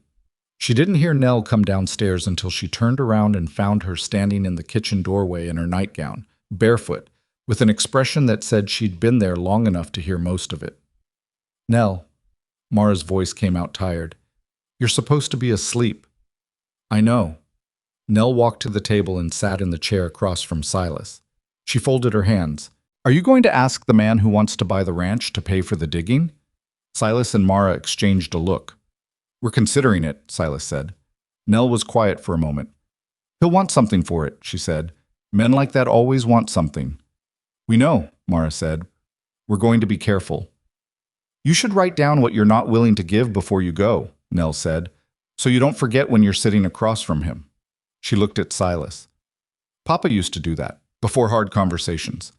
He'd write down the line, and then he wouldn't cross it no matter what. Silas looked at this 7-year-old sitting across from him in the lamplight with her folded hands and her father's advice, and something moved through his expression, something that wasn't pity and wasn't amusement, but was somewhere near the territory of reverence. That's good counsel, he said. I know.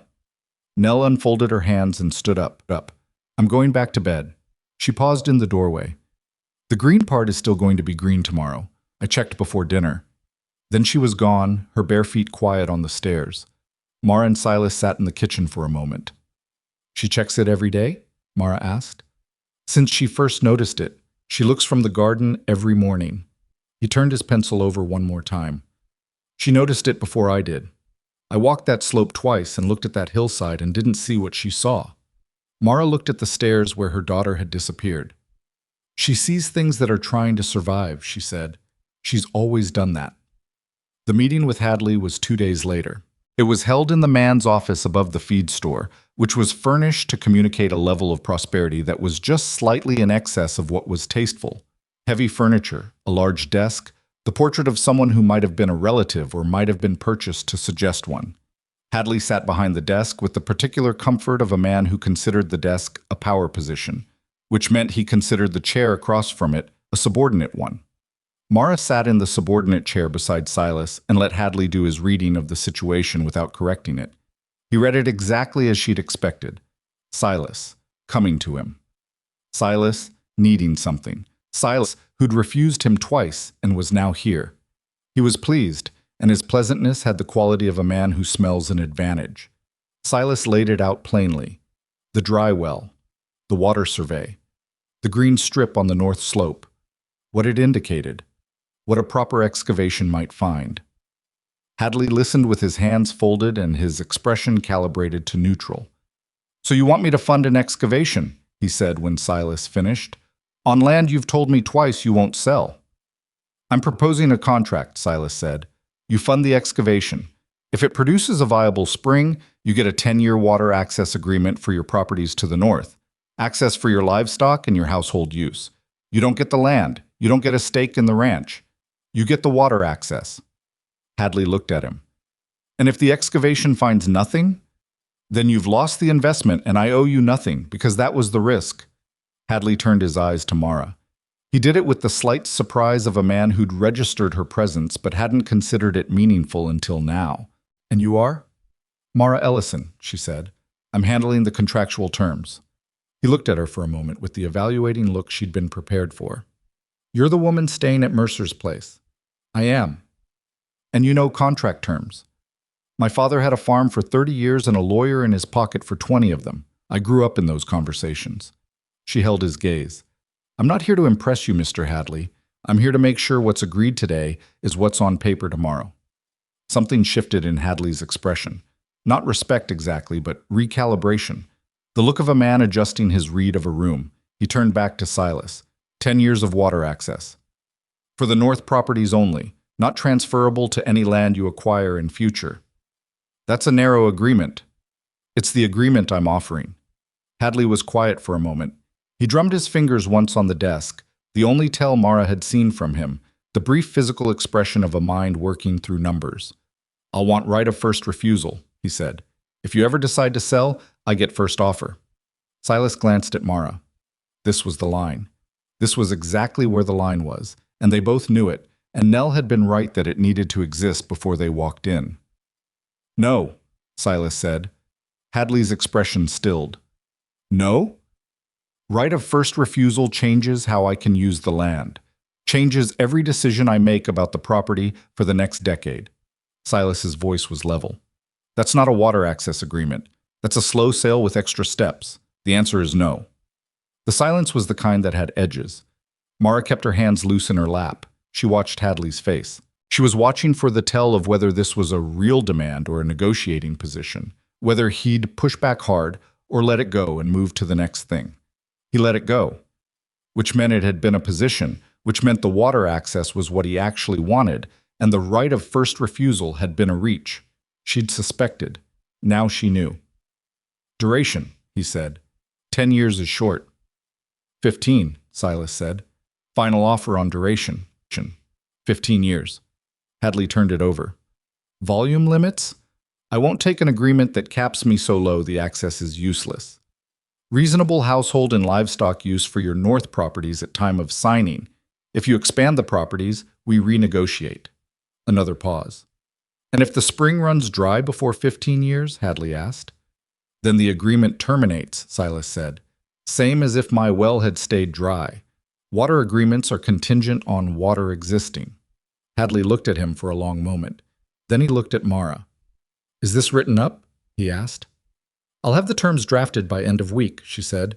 You'll want your own lawyer to review. I'd expect you to. We're not asking for blind trust. He seemed to find this either refreshing or suspicious, and hadn't quite decided which.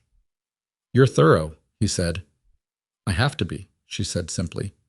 He looked back at Silas. All right, Mercer.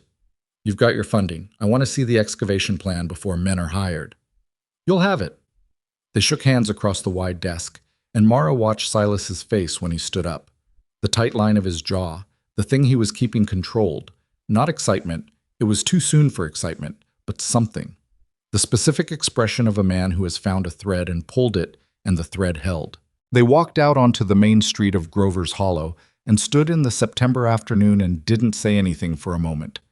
You knew he'd drop the right of first refusal, Mara said. I thought he might. You were right. You were watching his face. You saw it before I did. She considered this. He wants the water access more than the land option. He's got enough land. What he doesn't have is water security for it. Same thing that's killing the rest of us is killing his operation too, Silas said. He just has more cushion. They started walking toward where the wagon was tied.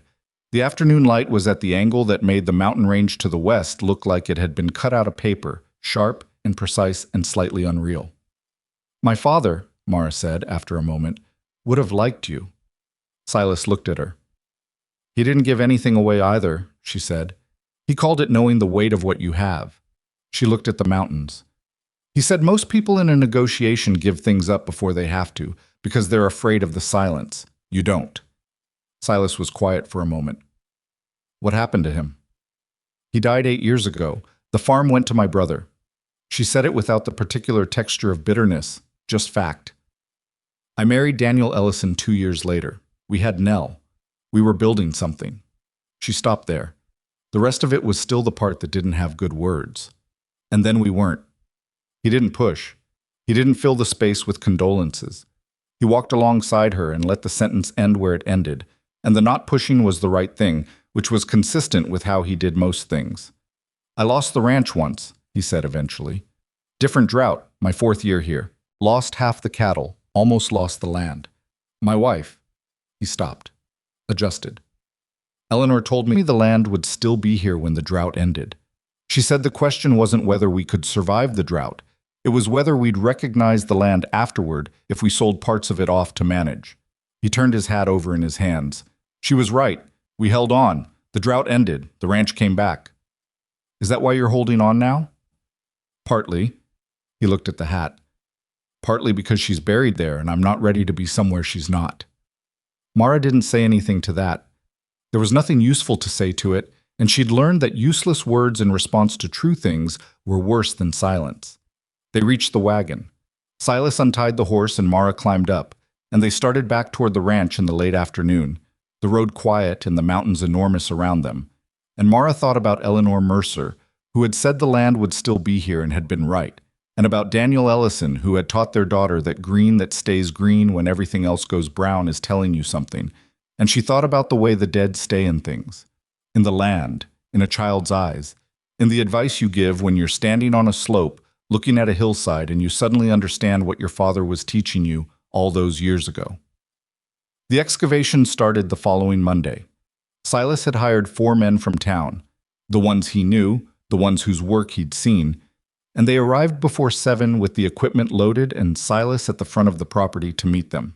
Mara had made food for midday before they came, because that was the practical thing, and she was a practical woman, and she didn't examine too closely the fact that she'd been awake since 5, thinking about whether the green strip would deliver, or whether this would be the moment when hope, that dangerous, irresponsible thing, turned out to have cost more than it was worth.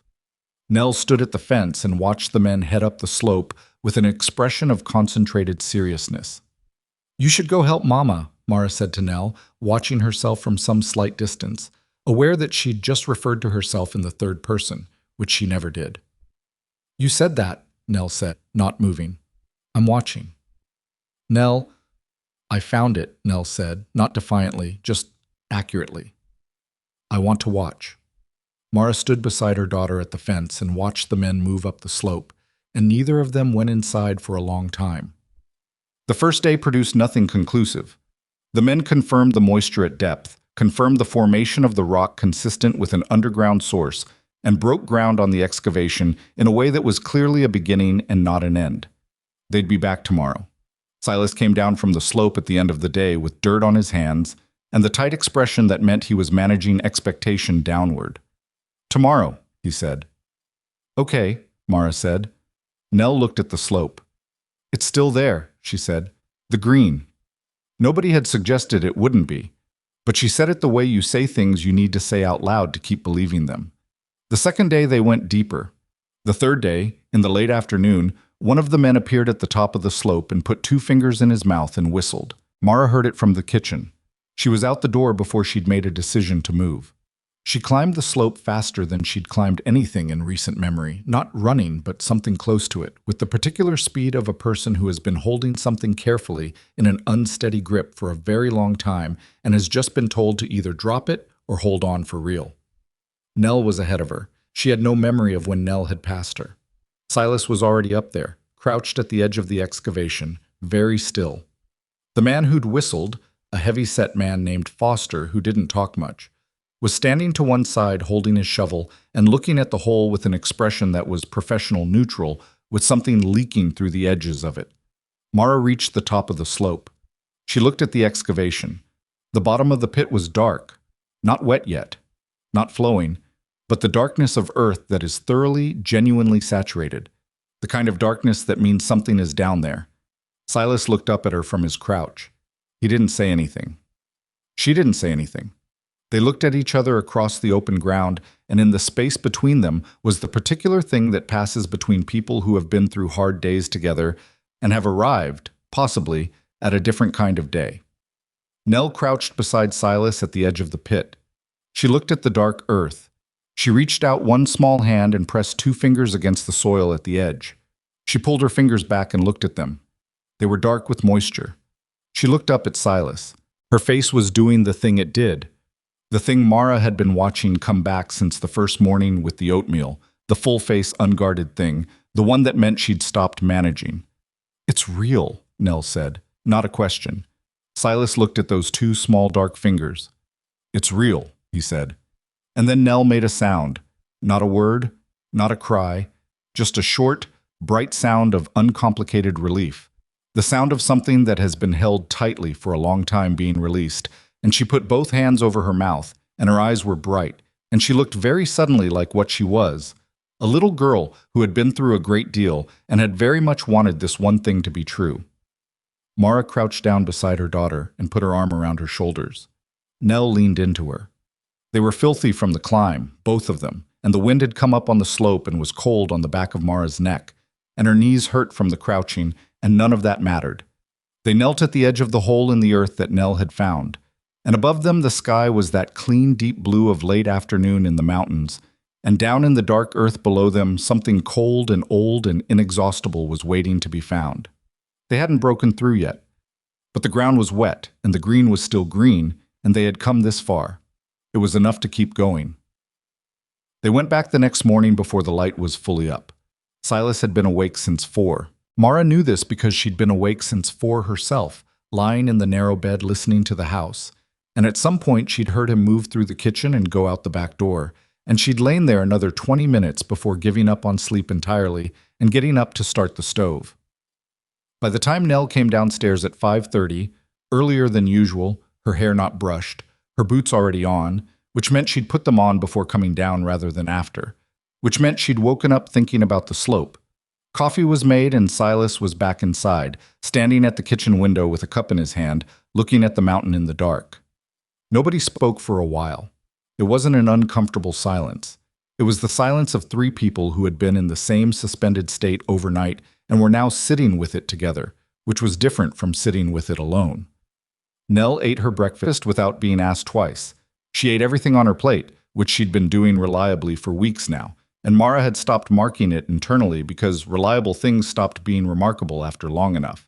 She was marking it again today, though. Today she was noticing everything. How far down do they need to go? Nell asked. Silas turned from the window. Hard to say. Another 3-4 feet to clear the rock layer, maybe less. And then it comes up on its own? If the pressure's right. If it's a proper spring and not just a pocket. He sat down at the table. A pocket dries up. A spring feeds from something deeper. The question's always been which one we're dealing with. Nell turned this over. How do you find out? You dig until you know. She nodded, accepting this with the gravity it deserved. Foster and the other 3 men arrived at 6:40. They came up the road in a wagon loaded with equipment, and Nell was at the fence watching before the wagon had fully stopped, and Mara was behind her pretending she'd come out for a different reason, and neither of them acknowledged what they were actually doing. Silas spoke to the men briefly. There was a change in the excavation plan.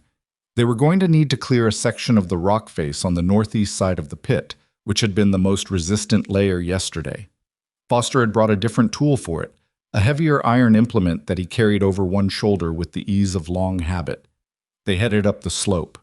Silas looked back at Nell. She was holding the fence post with both hands, watching them go. You can come up, he said. Stay to the left of the excavation, away from the rockwork. Nell was through the fence gate before he'd finished the sentence. Mara followed, because at this point the idea of staying in the kitchen while this happened was not a serious option, and she'd stopped pretending otherwise. The morning moved slowly in the way that mornings move when you are waiting for something. The men worked. Silas worked alongside them, which was how he did everything, not directing from a distance but in it, which the men seemed to expect and work around naturally. The sound of metal against rock carried down the slope in the still air. Nell sat on a flat section of ground to the left of the excavation, exactly where Silas had said, and watched with the focused patience of someone who has decided that watching is the thing she can contribute and is therefore going to do it completely. Mara sat beside her. An hour passed. 2. The sun climbed to the position where it hit the slope directly, and the temperature shifted from cold to bearable. Mara had brought food in a cloth bag, bread, dried meat, apples, and they ate without going back down, because going back down felt like abandoning a post. At around 10 o'clock, the sound from the excavation changed. It was subtle. The ring of iron on rock shifted to something slightly different. Not softer exactly, but less hollow, denser. The sound Foster had described when Mara had asked him about it on the second day. The sound of rock that has water behind it rather than air. Silas heard it too. He stood up straight from where he'd been working and looked at Foster. Foster was already looking at him. Neither of them said anything. They started working more carefully. The change was visible even from where Mara and Nell were sitting. The pace didn't slow, but the quality of attention did, the way you move differently when you're close to something and you know it. Nell stood up without making a sound. She walked to the edge of the cleared area. Not to the pit, not past the boundary Silas had set, but to the closest point she could reach from the left side. And she stood there watching with both hands loose at her sides. Mara came to stand beside her. 20 minutes of that changed quality of work. 30. The sound getting incrementally denser. Foster's face doing the thing it had done at the edge the day before, that professional neutral with something leaking through. Then one of the younger men, a wiry man named Cal, who didn't talk much but worked fast, drove his tool into the face of the rock at the northeast corner of the pit, and the sound was completely different, a short percussive report that had a quality of release in it, and a thin dark line appeared in the rock where the tool had struck. Everyone stopped. Cal pulled the tool back slowly. The dark line widened, not fast, not the dramatic rush of something broken open, just a slow, deliberate widening, the rock face separating along a fracture line, and from the fracture came a sound, low, almost inaudible, the sound of movement in a small space. And then along the bottom of the fracture, where the rock met the pit floor, something began to seep. Dark, cold, moving. It touched the pit floor and spread slowly, finding the low points, the way water always finds low points, the way water always knows exactly where it wants to go. Nell made a sound, the same small sound as yesterday, that short, bright, involuntary release, but different this time, because yesterday had been the promise of it, and this was the actual thing, this dark cold spreading across the pit floor that was not a pocket, and was not a remnant, and was not surface runoff from last week's rain. This was a spring. Silas crouched at the edge of the pit. He watched the water spread. He reached down and pressed 2 fingers against the wet floor and brought them up and held them to his face. And Mara watched him smell the water the way you check a thing you've been afraid to check, carefully, braced for the answer. He lowered his hand. "Cold," he said. "Clean." He looked at Foster. "How deep is the fracture?" Foster crouched beside him, studying the crack in the rock. "Can't tell yet, but the flow's consistent. It's not dropping." He watched for a moment. "It's not a pocket, Mercer. This is feeding from something." Silas stood up. He stood there with his hands at his sides and the water spreading below him and looked at the green strip of vegetation along the rock face that had stayed green through everything, that had held its color through the whole dry summer while the rest of the hillside went to dust, that a 7-year-old girl had noticed from her garden and known was telling them something. He turned to find Nell standing 4 feet away. She was looking at him. Her face was open and wet-eyed and absolutely unguarded in the specific way it got when she'd stopped thinking about what her face was doing, which was when it looked most like the child she was and less like the careful small person she'd trained herself to be. Silas looked at her for a moment. "You found it," he said. Not a grand statement, just true. Nell pressed her lips together, nodded once. "Your father taught you well," he said. And that was the thing that did it. The mention of her father, not as an absence but as a presence, as the person whose teaching had led them here. And Nell's face crumpled briefly, and then straightened, the way faces do when you've been managing something for a long time, and someone names what you've been managing and your body's response is faster than your control of it. "He would have liked this," she said. Her voice was mostly steady. "I think so," Silas said. Mara stood back from this exchange and let it be what it was, which required more of her than it might have appeared, because she was in the grip of something large and complicated and was managing it the way she managed most things, by being very still and very quiet and dealing with it internally. She was watching a man she'd been afraid to trust tell her daughter that her dead father's teaching mattered and had produced something real and lasting, and she was watching her daughter receive that with her whole face, and she was aware, with the specific clarity that comes when you've been bracing against something for so long that the thing you were bracing against is suddenly gone, that the past 10 weeks had not been a stopgap. They had not been temporary. She didn't know exactly when that had become true or when she'd known it. Maybe the swollen drawer, maybe the oatmeal on the first morning, maybe the night Silas had stood at the bottom of the stairs and said goodnight, and Nell had called back with that immediate brightness. Maybe it had been true for a while and she'd just been keeping herself from looking at it directly. She looked at it now. The next 4 days were the most technically demanding of the whole effort. Silas and Foster designed the collection system together at the kitchen table over 2 evenings, working from the spring's estimated flow rate and the topography of the slope.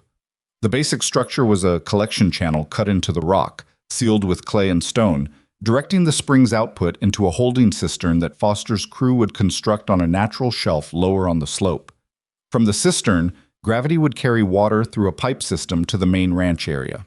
It was not a simple piece of engineering for the tools and materials available. There were problems that required improvisation, a section of rock that wouldn't cooperate with the planned channel route, requiring a redesign at the cistern's position, a pipe joint that leaked and had to be resealed twice before it held. Mara handled logistics, supplies from town, food for the workers, tracking materials against budget, which was her area in the same way the rock work was Foster's area, and nobody had formally assigned it. It had just distributed itself according to what people were actually good at, which she'd noticed was how functional arrangements usually worked. Nell helped where she was allowed and observed where she wasn't, and spent her evenings in the kitchen listening to the planning conversations with her chin in her hands and her thinking face on, occasionally asking a question that was more useful than it had any right to be. On the 3rd evening of the build, Mara was copying figures into the account ledger she'd been keeping when Nell said, from her spot at the table, "Mr. Silas, the Pattersons' cattle." Silas looked up from the pipe diagram. "What about them?" "Mrs. Patterson came into town yesterday when Mama and I were there. She said they lost 2 cattle last week, from the dry." Nell was looking at the diagram, not at him. "She said Mr. Patterson is talking to Mr. Hadley." Silas put down his pencil. Mara had heard this too, in town. She'd been waiting to find the right moment to bring it up, which apparently Nell had now found. "The Pattersons are 3 miles north," Silas said. above the Garfield place. I know, Nell said. They're cattle and the Garfield's cattle. If your spring is big enough, could they use it too? Silas looked at her. It's a lot of water to ask of one spring, he said. Papa used to say you don't know what a thing can give until you ask it. She finally looked up. If it's big enough for your cattle, it might be big enough for more. And if it is, she paused, then the people who are about to sell to Mr. Hadley might not have to. The kitchen was quiet. Mara set down her pen. She was watching Silas's face, watching him work through what Nell had just laid in front of him, which was not just a practical suggestion about water distribution, but a different way of thinking about what the spring could mean. Not just a solution to his problem, a solution to a problem that was bigger than his. The agreement with Hadley covers his north properties, Silas said slowly. It doesn't say anything about neighboring homesteads. No, Mara said, it doesn't. If the flow rate supports it, and if it doesn't, you've lost nothing by trying, Nell said. Silas looked at this 7-year-old who had been talking about water distribution with the systematic calm of someone who'd been thinking about it for longer than tonight. How long have you been sitting on that? He asked. Nell considered. Since you found the spring, she said. I wanted to wait until it was real before I said something. Seemed like bad luck to plan around it before it was real. Silas picked up his pencil, set it down again. It would mean building a second access point at the base of the slope, public-facing. Families could bring wagons, fill barrels. Like what you were doing at the Garfields, Mara said, but closer and yours. It would cost something to build it right. Less than the excavation cost, Mara said. And you'd be doing something Hadley can't do. He can buy the land. He can't give them a reason to stay. The sentence landed. Silas looked at her. She hadn't planned it. It had come out the way true things sometimes did, already complete before you'd shaped them consciously. That's not nothing, he said. No, she agreed. It's not. He picked up his pencil and turned to a blank page in the notebook. Tell me where the Patterson place sits relative to the base of the slope, he said. And Nell, who had been waiting for exactly this, slid forward on her chair and started talking. The cistern was completed on a Thursday. Foster's crew sealed the last joint on the pipe run at mid-afternoon, and they ran water through the system for the first time, standing at the main ranch to watch the pipe's output spill into the trough that had been dry for weeks. The water came through clear and cold. The cattle were in the adjacent pasture, and they smelled it before they heard it or saw it. Mara watched them lift their heads one by one, the youngest ones first, their attention swiveling toward the trough. And then the nearest heifer simply walked to the trough and drank, without drama, without ceremony, the way animals do when a thing that should exist is finally present again. Nell was standing on the bottom rail of the fence, watching. She didn't say anything, she just watched the cattle drink, and her face was doing the open, unguarded thing, and Mara stood beside her and let her have it. The second access point, what Silas had taken to calling the basin point in conversation, was a simpler structure. He built it himself over 3 days with Mara's help, cutting a secondary line off the collection channel and running it to the base of the slope where the terrain flattened out and wagons could pull in from the county road. He built a stone surround for the output pipe and a simple trough for barrels.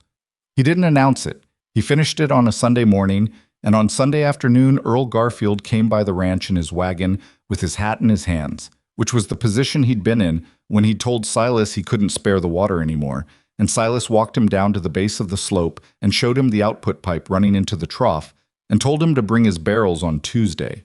Garfield stood there looking at it for a moment. How much? He asked. Nothing, Silas said.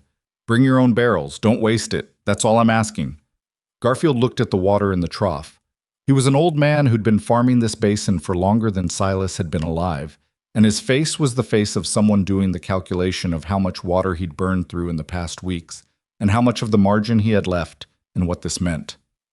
My neighbor told me you were a fool, Garfield said, for listening to a little girl's notion about a green patch on a hillside. Silas said nothing. I'm going to tell him he was wrong, Garfield said. He drove back out the way he came, and on Tuesday he returned with 3 barrels and his neighbor. Word traveled the way word travels in a small basin where people are all watching the same problem and waiting for someone to say something useful, directly, fast, and with the specific energy of news that people were hoping for. By the following Tuesday, 4 families had come. By the Tuesday after that, 7. They came in the morning mostly, wagons pulled to the base of the slope, men and sometimes women and children, filling barrels at the output trough. The conversations between them. The conversations of people who have been frightened about the same thing and are now less frightened and are processing the transition. Silas was at the trough each time, not managing it, just present, making sure the flow held, answering practical questions about the system, keeping track of the pressure so he could adjust at the cistern if needed. He was not warm in the way that some men are warm at gatherings, the backslapping, the broad good humor. He was himself, measured, available, clear. The neighbors came to him with a different attitude than they'd had at the start. Mara noticed this from the edge of the gatherings, where she usually positioned herself, close enough to hear, distant enough not to be in the way of what was a conversation between people who had history together that predated her by years. The man who'd called Silas a fool for spending his last money on a child's idea about a green patch. His name was Reeves, and he had a tight, weathered face that looked like it had been formed by disagreements. Came one morning with his barrel wagon and stood at the trough for a long time without saying anything. Then he looked at Silas. "I heard your girl found this." Silas looked at him steadily. "She did." "How old is she?" 7. Reeves looked at the water running clean and cold into the trough. "Well," he said, and didn't finish the sentence, but the weight he put into that single word contained an entire retraction, and Silas accepted it as such without making it any larger than it needed to be. Nell witnessed this exchange from nearby. She'd been bringing flowers from her garden down to the basin point on the mornings when families came, a habit she'd started on the third week for no reason she'd articulated. Small bunches of whatever was still blooming this late in the season, set in a jar of water beside the stone surround of the trough. Nobody had told her to do it. Nobody had told her not to. It was simply a thing she'd decided, that a place where people came when they were frightened about their water supply could also have flowers on it, because flowers didn't cost the spring anything, and they made the place look like someone cared about it, and if someone cared about it, people might be more careful with it. 7 years old, and she was thinking about how to build a culture of stewardship around a water source. Mara thought about this sometimes while she was doing other things, the way you think about things that don't have a complete shape yet, turning them over. She thought about Daniel Ellison, who had planted a garden beside every house he'd ever lived in, who had taught their daughter to look at green things that stayed green, who had died of a fever in the middle of an ordinary week and left Mara with a child and a debt and a suitcase and nowhere that felt like it could hold her. She thought about how Daniel had been a gentleman, not a perfect one. He'd been absent in his way, absorbed in his work, sometimes more available to the land than to the people on it. But he had given Nell the looking. He had given her the teaching that had led them here. She thought he would have recognized Silas Mercer and known what he was. The morning Hadley came to the basin point was the last Tuesday in October. He came alone, without the thin second man who usually accompanied him, which Mara registered immediately as significant. Men like Hadley brought company to negotiations and came alone to observe. He pulled his wagon up and climbed down and stood at the trough, looking at the output pipe, at the stone surround, at the steady clear flow, with an expression that was doing a great deal of work keeping itself neutral. Silas was there, as he always was on Tuesdays. "Mercer," Hadley said. "Hadley." They stood looking at the trough together for a moment. "Word is you've got 7 families coming up here," Hadley said. 8, as of this week. The Pattersons. And the Garfields, the Reeves place, the Munson family from the far end of the basin. Silas looked at the water. "They bring their own barrels. Nobody's getting more than they need." Hadley was quiet for a moment. Mara, from her position near the wagon, watched his face very carefully. "The Pattersons told me they were reconsidering," he said, "their conversation with me." Silas said nothing. "Henderson already signed," Hadley said. "I'm not unwinding that, but the others—" He paused. "If the water situation has changed, the situation that was making them sell has changed." "That's generally how it works," Silas said. "The situation was the water. The water's different now." Hadley looked at him. Something shifted in his expression. Not warmth. Hadley didn't seem to run on warmth, but something adjacent to respect, the kind that comes from recognizing you've underestimated something. "You've got your 15 years of access from me," he said. in exchange for not pushing for the right of first refusal on this land. You agreed to that, Silas said. I did. I'm honoring it. Hadley turned his hat over. I want you to know I'm honoring it, because what you've built here. He looked at the basin point, the stone surround, the jar of flowers Nell had put there that morning. He looked at the flowers for a moment with an expression that couldn't quite categorize what they were doing in this conversation. It's more than I thought you had the resources to pull off. I had help, Silas said. Hadley glanced toward Mara. Among other things, Silas said, without following Hadley's glance, in a tone that put a clean period on the subject. Hadley left without filling a barrel, which was fine because he had his own water source and had come for a different reason. Mara watched him drive away and thought about what that visit had meant, which was that a man who had been planning to acquire most of this basin by attrition had come in person to look at the thing that had changed the math, and had left without the leaning forward posture of a man who thinks time is still on his side. That had cost him something. It had cost Nell nothing. She'd put flowers at the trough, and it had cost her nothing except a few minutes of her morning. Mara thought about that for a while. November arrived, and with it the first real cold of the season, the kind that made the mountain mornings genuinely sharp, and reminded you that the summer's problems had been about heat, and the winters would be about something different. The cattle were moved closer in. The garden was put to rest, Nell supervising this process with the same seriousness she'd brought to starting it, covering the soil with composted material in the particular way Silas showed her, talking to the ground while she did it in the low, half-murmured way she'd talked to Cotton. Cotton had been released 3 weeks earlier, the leg healed, Nell opening the door to the barn at dawn and setting her down in the grass and stepping back. The rabbit had sat for a moment, perfectly still, and then moved off toward the field fence in a way that was confident and correct and showed no difficulty. Nell had watched until Cotton disappeared into the grass. She hadn't cried. She'd stood there with her hands in her coat pockets and watched, and then she'd come inside and eaten her breakfast. Mara had watched her at the table and thought about asking, and decided not to. Later that day, Nell had said, unprompted, she knew where she was going. Yes, Mara said. That's the right kind of leaving, Nell said, when you know where you're going. She'd gone back to her work after that and hadn't mentioned Cotton again, and Mara had sat with that sentence for a long time, turning it over. The right kind of leaving, when you know where you're going. She thought about the suitcase in the corner of the bedroom. She thought about how it had moved from near the door to against the wall and had stayed there, and how she'd stopped calculating what came after Grover's Hollow weeks ago without ever making a formal decision to stop. She thought about the lines she'd drawn when they arrived. Careful lines. The lines that said this is practical and not permanent, that kept the arrangement from being confused with something else, something softer, something she couldn't afford to want. The lines were not where she'd drawn them. She'd noticed this for a while. She'd been filing it as something to address eventually, when things settled, when the water situation resolved, when there was a moment of actual stillness. The water situation had resolved. There had not been a moment of actual stillness, because that was not how life worked, but there had been something close. The evenings now, in November, when the work was done earlier because the days were shorter, and the three of them were in the kitchen after supper.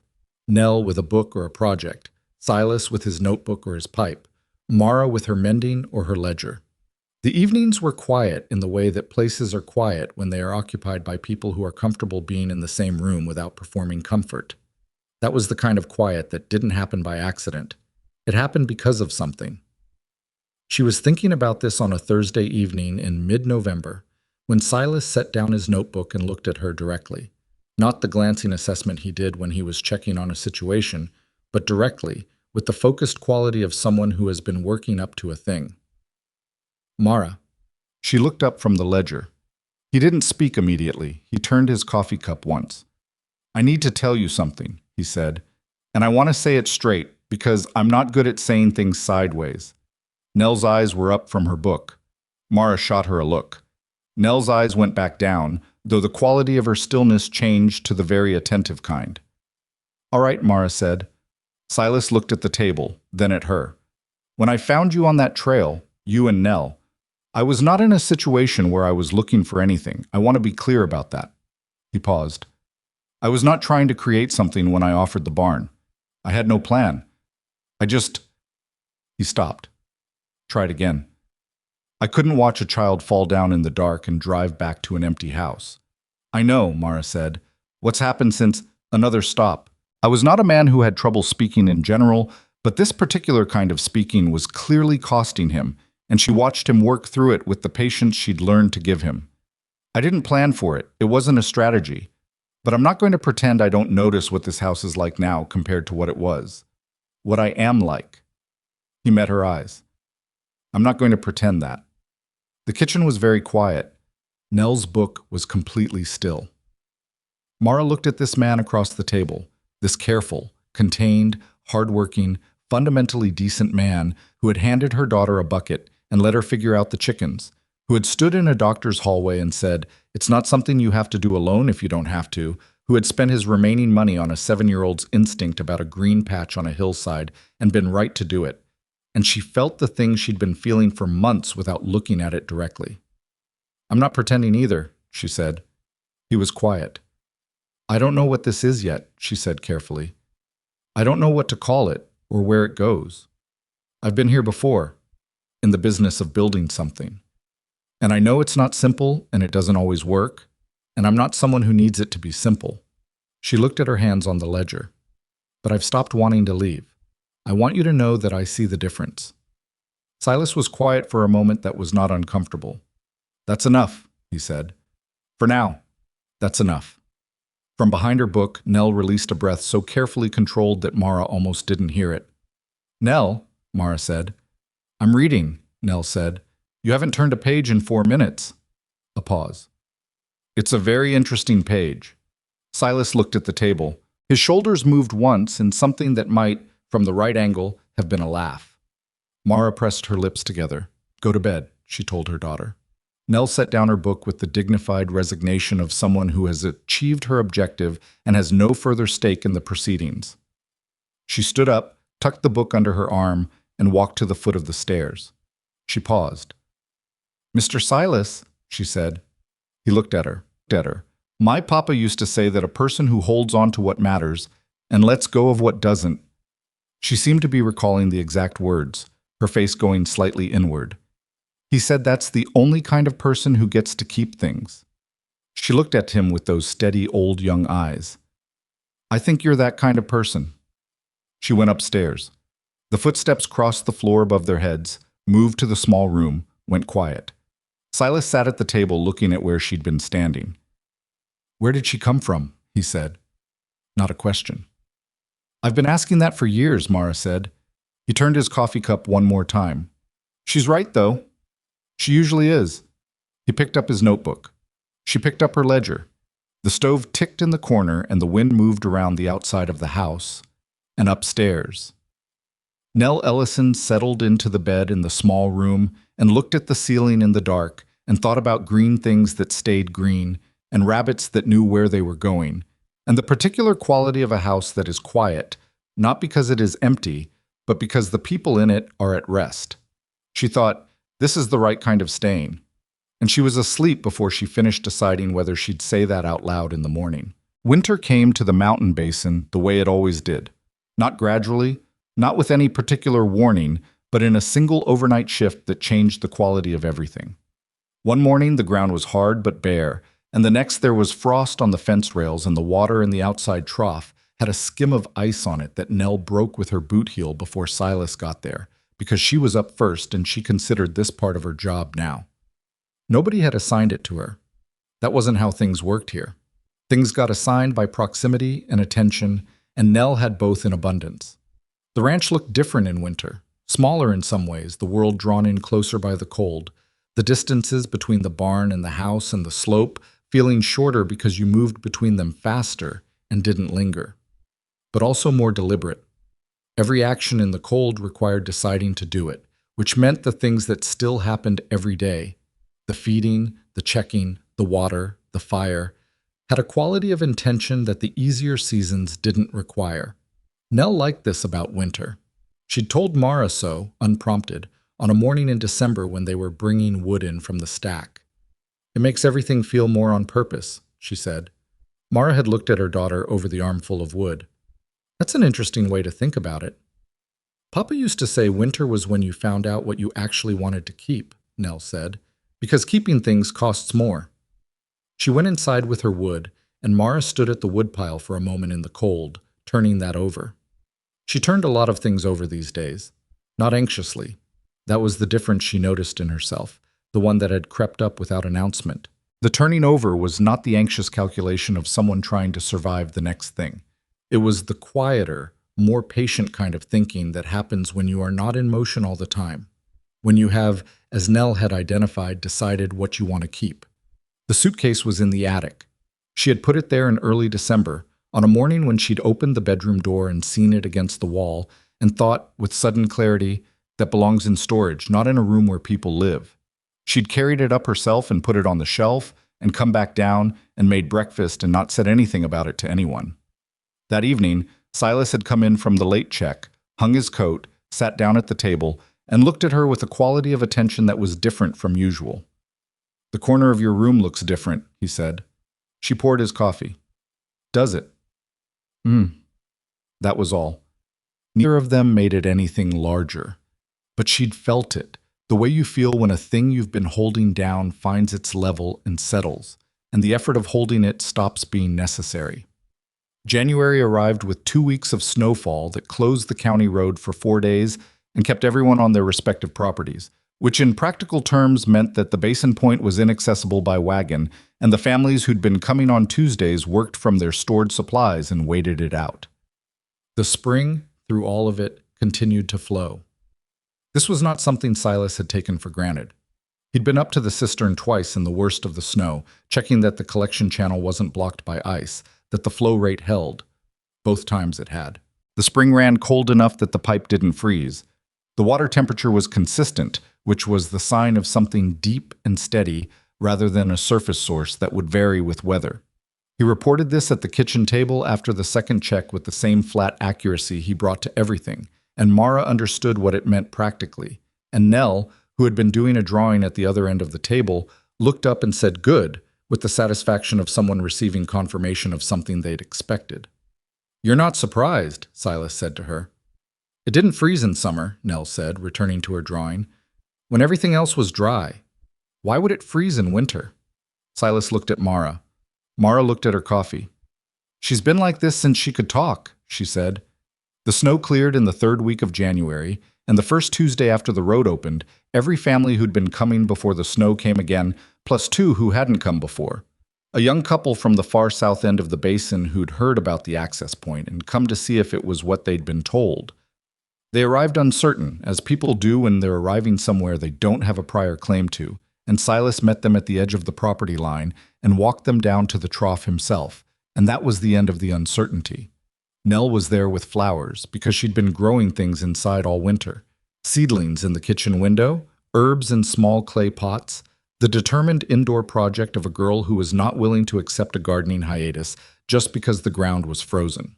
The flowers were small and imperfect, nothing like the summer blooms, but they were there, in the jar by the trough, which was the point. The young woman from the south end looked at the flowers for a moment. "Who puts these here?" she asked. Nell, who was nearby, raised her hand. The woman looked at her. "Why?" Nell considered the question with her usual seriousness. "Because people come here when they're worried," she said, "and worried looks better with flowers." The woman stood there for a moment. Then she laughed, a real laugh, the surprised kind, and crouched down to Nell's level. "What's your name?" "Nell Ellison." "How old are you?" "8, Nell said. She'd turned 8 in November, a birthday that had been marked by a cake Mara had made from their best flour and a handmade card from Silas that was not artistically accomplished, but had been made with clear effort, which Nell had considered superior to artistic accomplishment. 8. The woman shook her head, still smiling. "You're going to be something, Nell Ellison." Nell appeared to receive this as factual information rather than flattery, nodded once, and went back to refilling the flour jar. February brought the kind of bitter cold that settled in and stayed, but the ranch had its rhythm now, and the rhythm held. The cattle were wintering well. Better than last year, Silas said, because the water wasn't rationed and well-hydrated cattle in winter were a different category of animal from thirsty ones. The pipe system had needed one repair, a joint on the lower run that had cracked under a freeze-thaw cycle, and Silas and Mara had fixed it together on a Saturday morning, which involved lying on the frozen ground in the cold with tools and the specific language of people doing a physical task together that requires coordination without extensive discussion. They'd gotten good at that kind of coordination.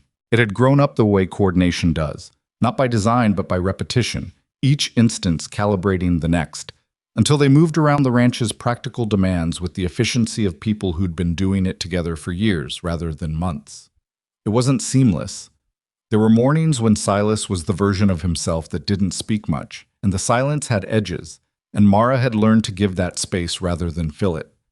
There were evenings when Mara was tired in the way that went past physical and into something older, the accumulated tiredness of a person who'd been carrying things alone for a long time, and she was not always graceful in that state. She was sometimes short. She was sometimes inside herself in a way that was hard to reach. Silas didn't require her to be otherwise. He worked around it the way you work around a load-bearing part of a structure, with respect for what it's doing, without requiring it to do more.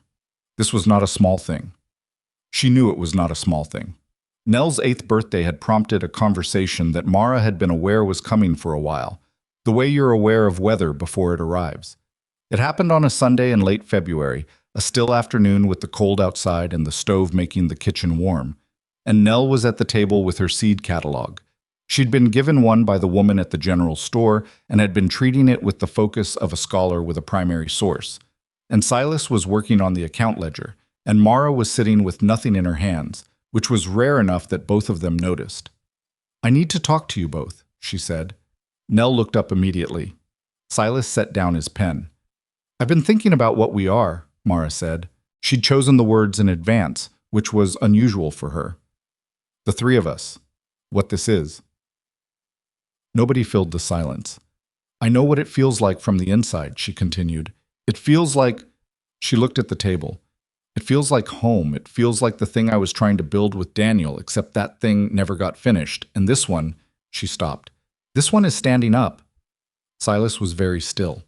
Nell was watching her mother with an expression that was trying to stay neutral and not entirely managing it. "I'm not asking for anything to be named or formalized right now," Mara said carefully. "That's not what this is.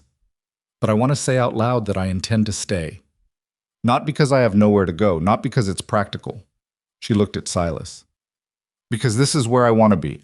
I want that said clearly, not just implied." The kitchen was very quiet. Silas looked at her for a long moment. "I want that said clearly too," he said. "You and Nell." "Me and Nell," she agreed. Nell set down the seed catalog. She looked at her mother, then at Silas, then back at her mother. "Are we going to talk about this for a long time?" she asked. "Or can I go back to the seeds?" Mara blinked.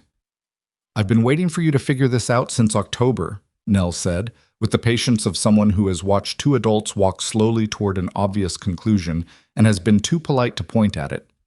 "I'm glad it's decided. Can I show you the tomatoes I'm planting? I want to try the kind that go dark red, not the regular ones."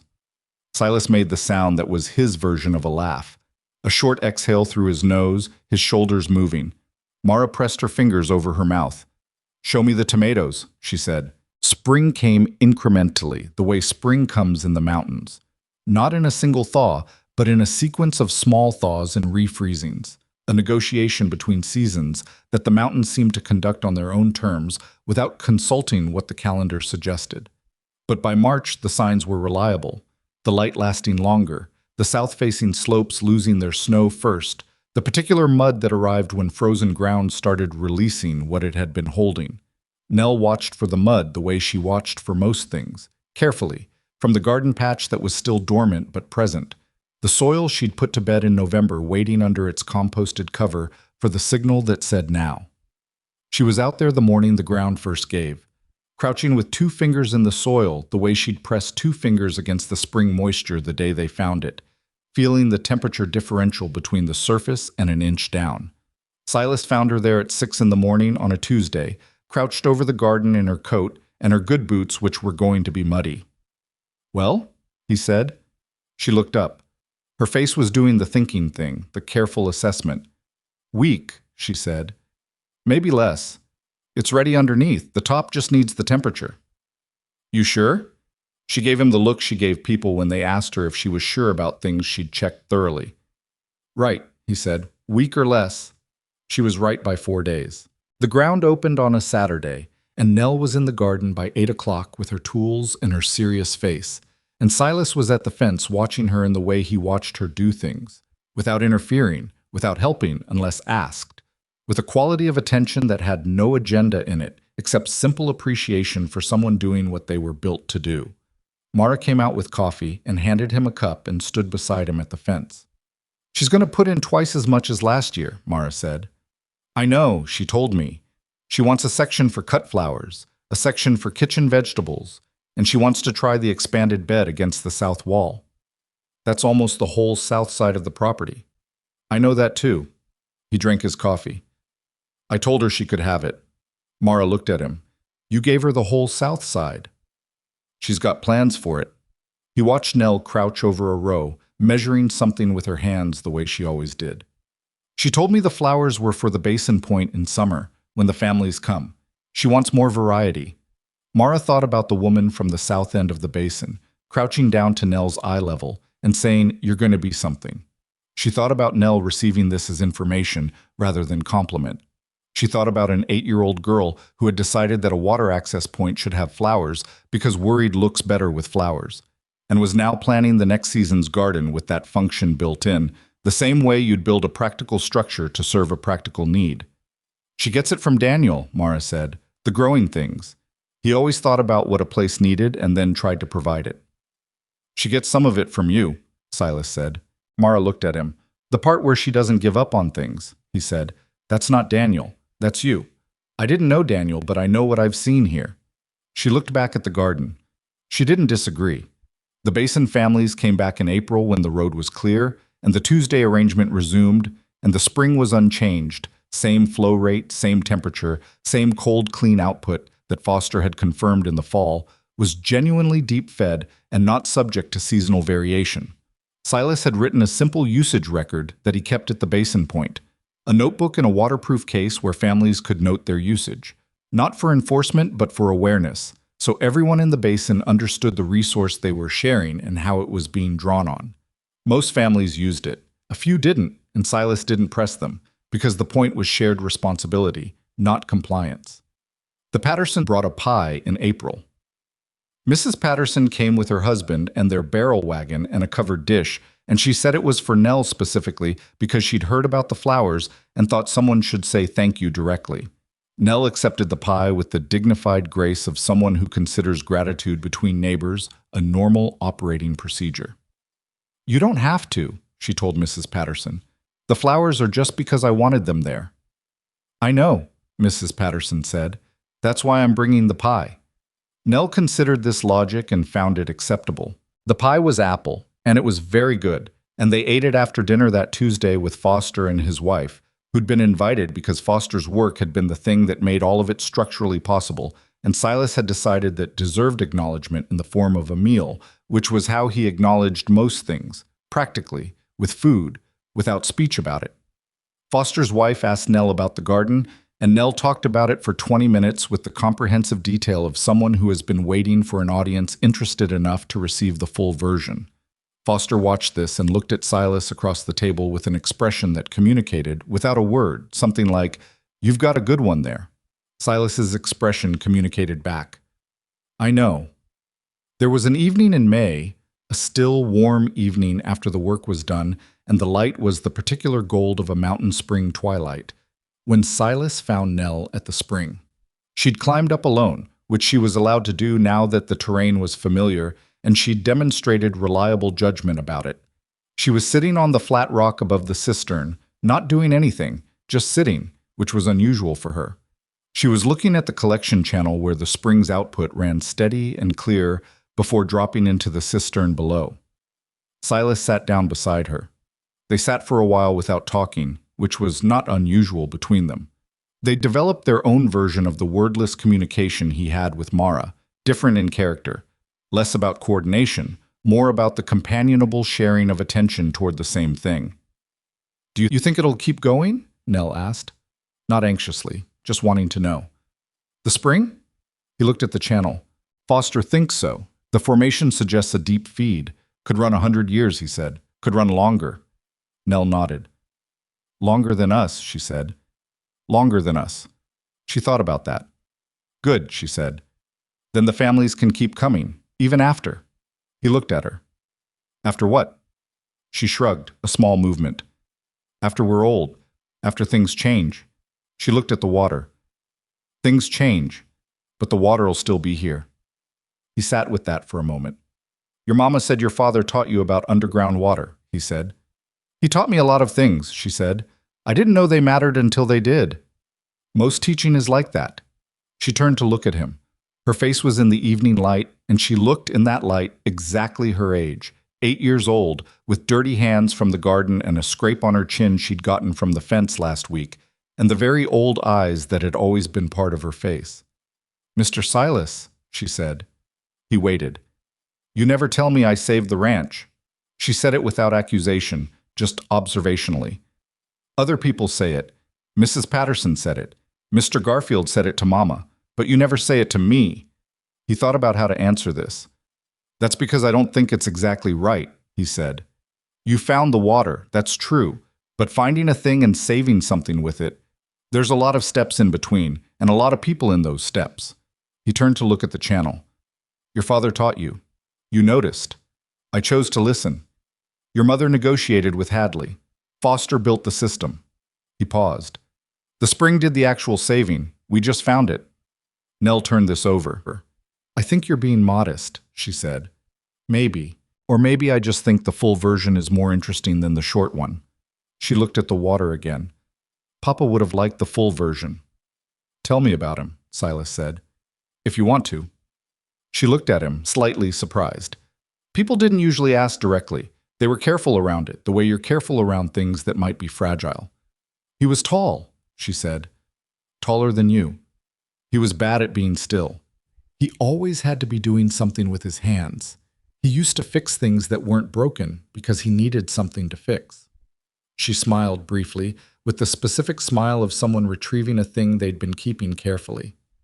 He told bad jokes, really bad ones. He thought they were funny, and they weren't, but I laughed anyway because it made him happy. She paused. He smelled like the garden, always, even in winter. Silas listened. He would have been terrible at this, she said, gesturing at the landscape, the ranch, the spring, the practical stuff, the money part, the negotiating. Mama's the one who's good at all that. Papa was good at, she searched for it, growing things and noticing people. He always saw when someone needed something before they said it. Like you, Silas said. She considered this. Maybe. Then, do you think that's something you can inherit, the noticing? I don't know, he said. I think some of it's in you from the start, and some of it you learn, and it's hard to tell which is which. She nodded slowly. Mama cried on the anniversary of when he died, she said, in October. She went outside and I could hear her through the window. A pause. I didn't go out. I thought she probably needed to do that alone. That was the right call, Silas said. She's better now, Nell said. Not because he's less, not because she misses him less. She was choosing words with precision, but because she has more now, more things she's carrying that matter. She looked at Silas. You're one of them. He sat with that. She wouldn't say that, Nell said. She'd say something careful and accurate instead of just saying it, but I'm 8 and I don't have to be careful yet. You're the most careful person I know, Silas said. You just pick what to be careful about. She seemed pleased by this. They sat at the spring for a while longer, the evening light moving slowly off the slope, the water running in the channel with the steady sound it always had. The sound that meant something. Below them was doing what it had been doing for longer than any of them had been alive and would continue to do after. Silas thought about Eleanor, who was buried on the east slope and who had said the land would still be here when the drought ended. He thought about how she'd been right and how he'd spent 6 years on a ranch with her in it everywhere, in the way he'd organized the barn because she'd liked things findable, in the kitchen window that faced east because she'd wanted morning light, in the habits that were her habits first and had become his because she was gone, and the habits stayed.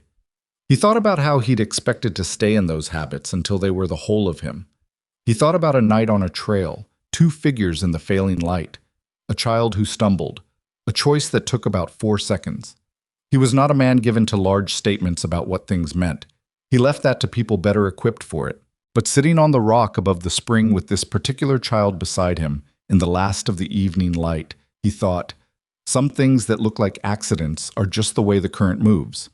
And then he let it go and was simply there, which was enough. The summer that followed was the fullest the ranch had been since before Eleanor died. The garden produced beyond what Nell had projected, which she found both satisfying and instructive. Satisfying because it meant more to give, instructive because it meant her projections needed refining for next year. She kept notes in a small book Mara had given her, the kind of notes that were part record and part thinking out loud, plant names and dates and observations about what had worked and what had not, and why she thought so. The cut flower section bloomed in waves through June and July, and Nell brought bunches down to the Basin Point every Tuesday morning, and also into town when she and Mara went, and also to Mrs. Patterson, who had brought the apple pie, and also to a family at the far end of the access road who had 4 children and whose mother had been sick through the spring and who Nell had decided needed flowers more than most because their porch looked tired. Nobody asked her to do this. Nobody gave her a plan. She just saw what places needed and tried to provide it. Mara watched this through the summer with the particular feeling of a person witnessing something they were somehow responsible for and cannot quite believe they produced. She watched Nell move through the world, through the ranch, through the basin, through Grover's Hollow, with her flowers and her serious eyes and her 8-year-old certainty about what mattered.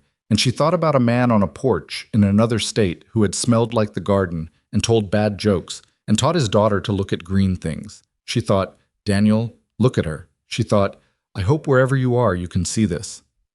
She kept this thought to herself, in the private part of herself that was still his and would stay his, separate from everything else, the way you keep certain things, not as secrets, but as sanctuaries. Silas asked her to marry him in August, on a morning when they were fixing the north fence together, and it was hot, and neither of them was at their most composed, and he said it the way he said most things, plainly, without preamble, while still holding the fence post. I want to ask you to marry me, he said.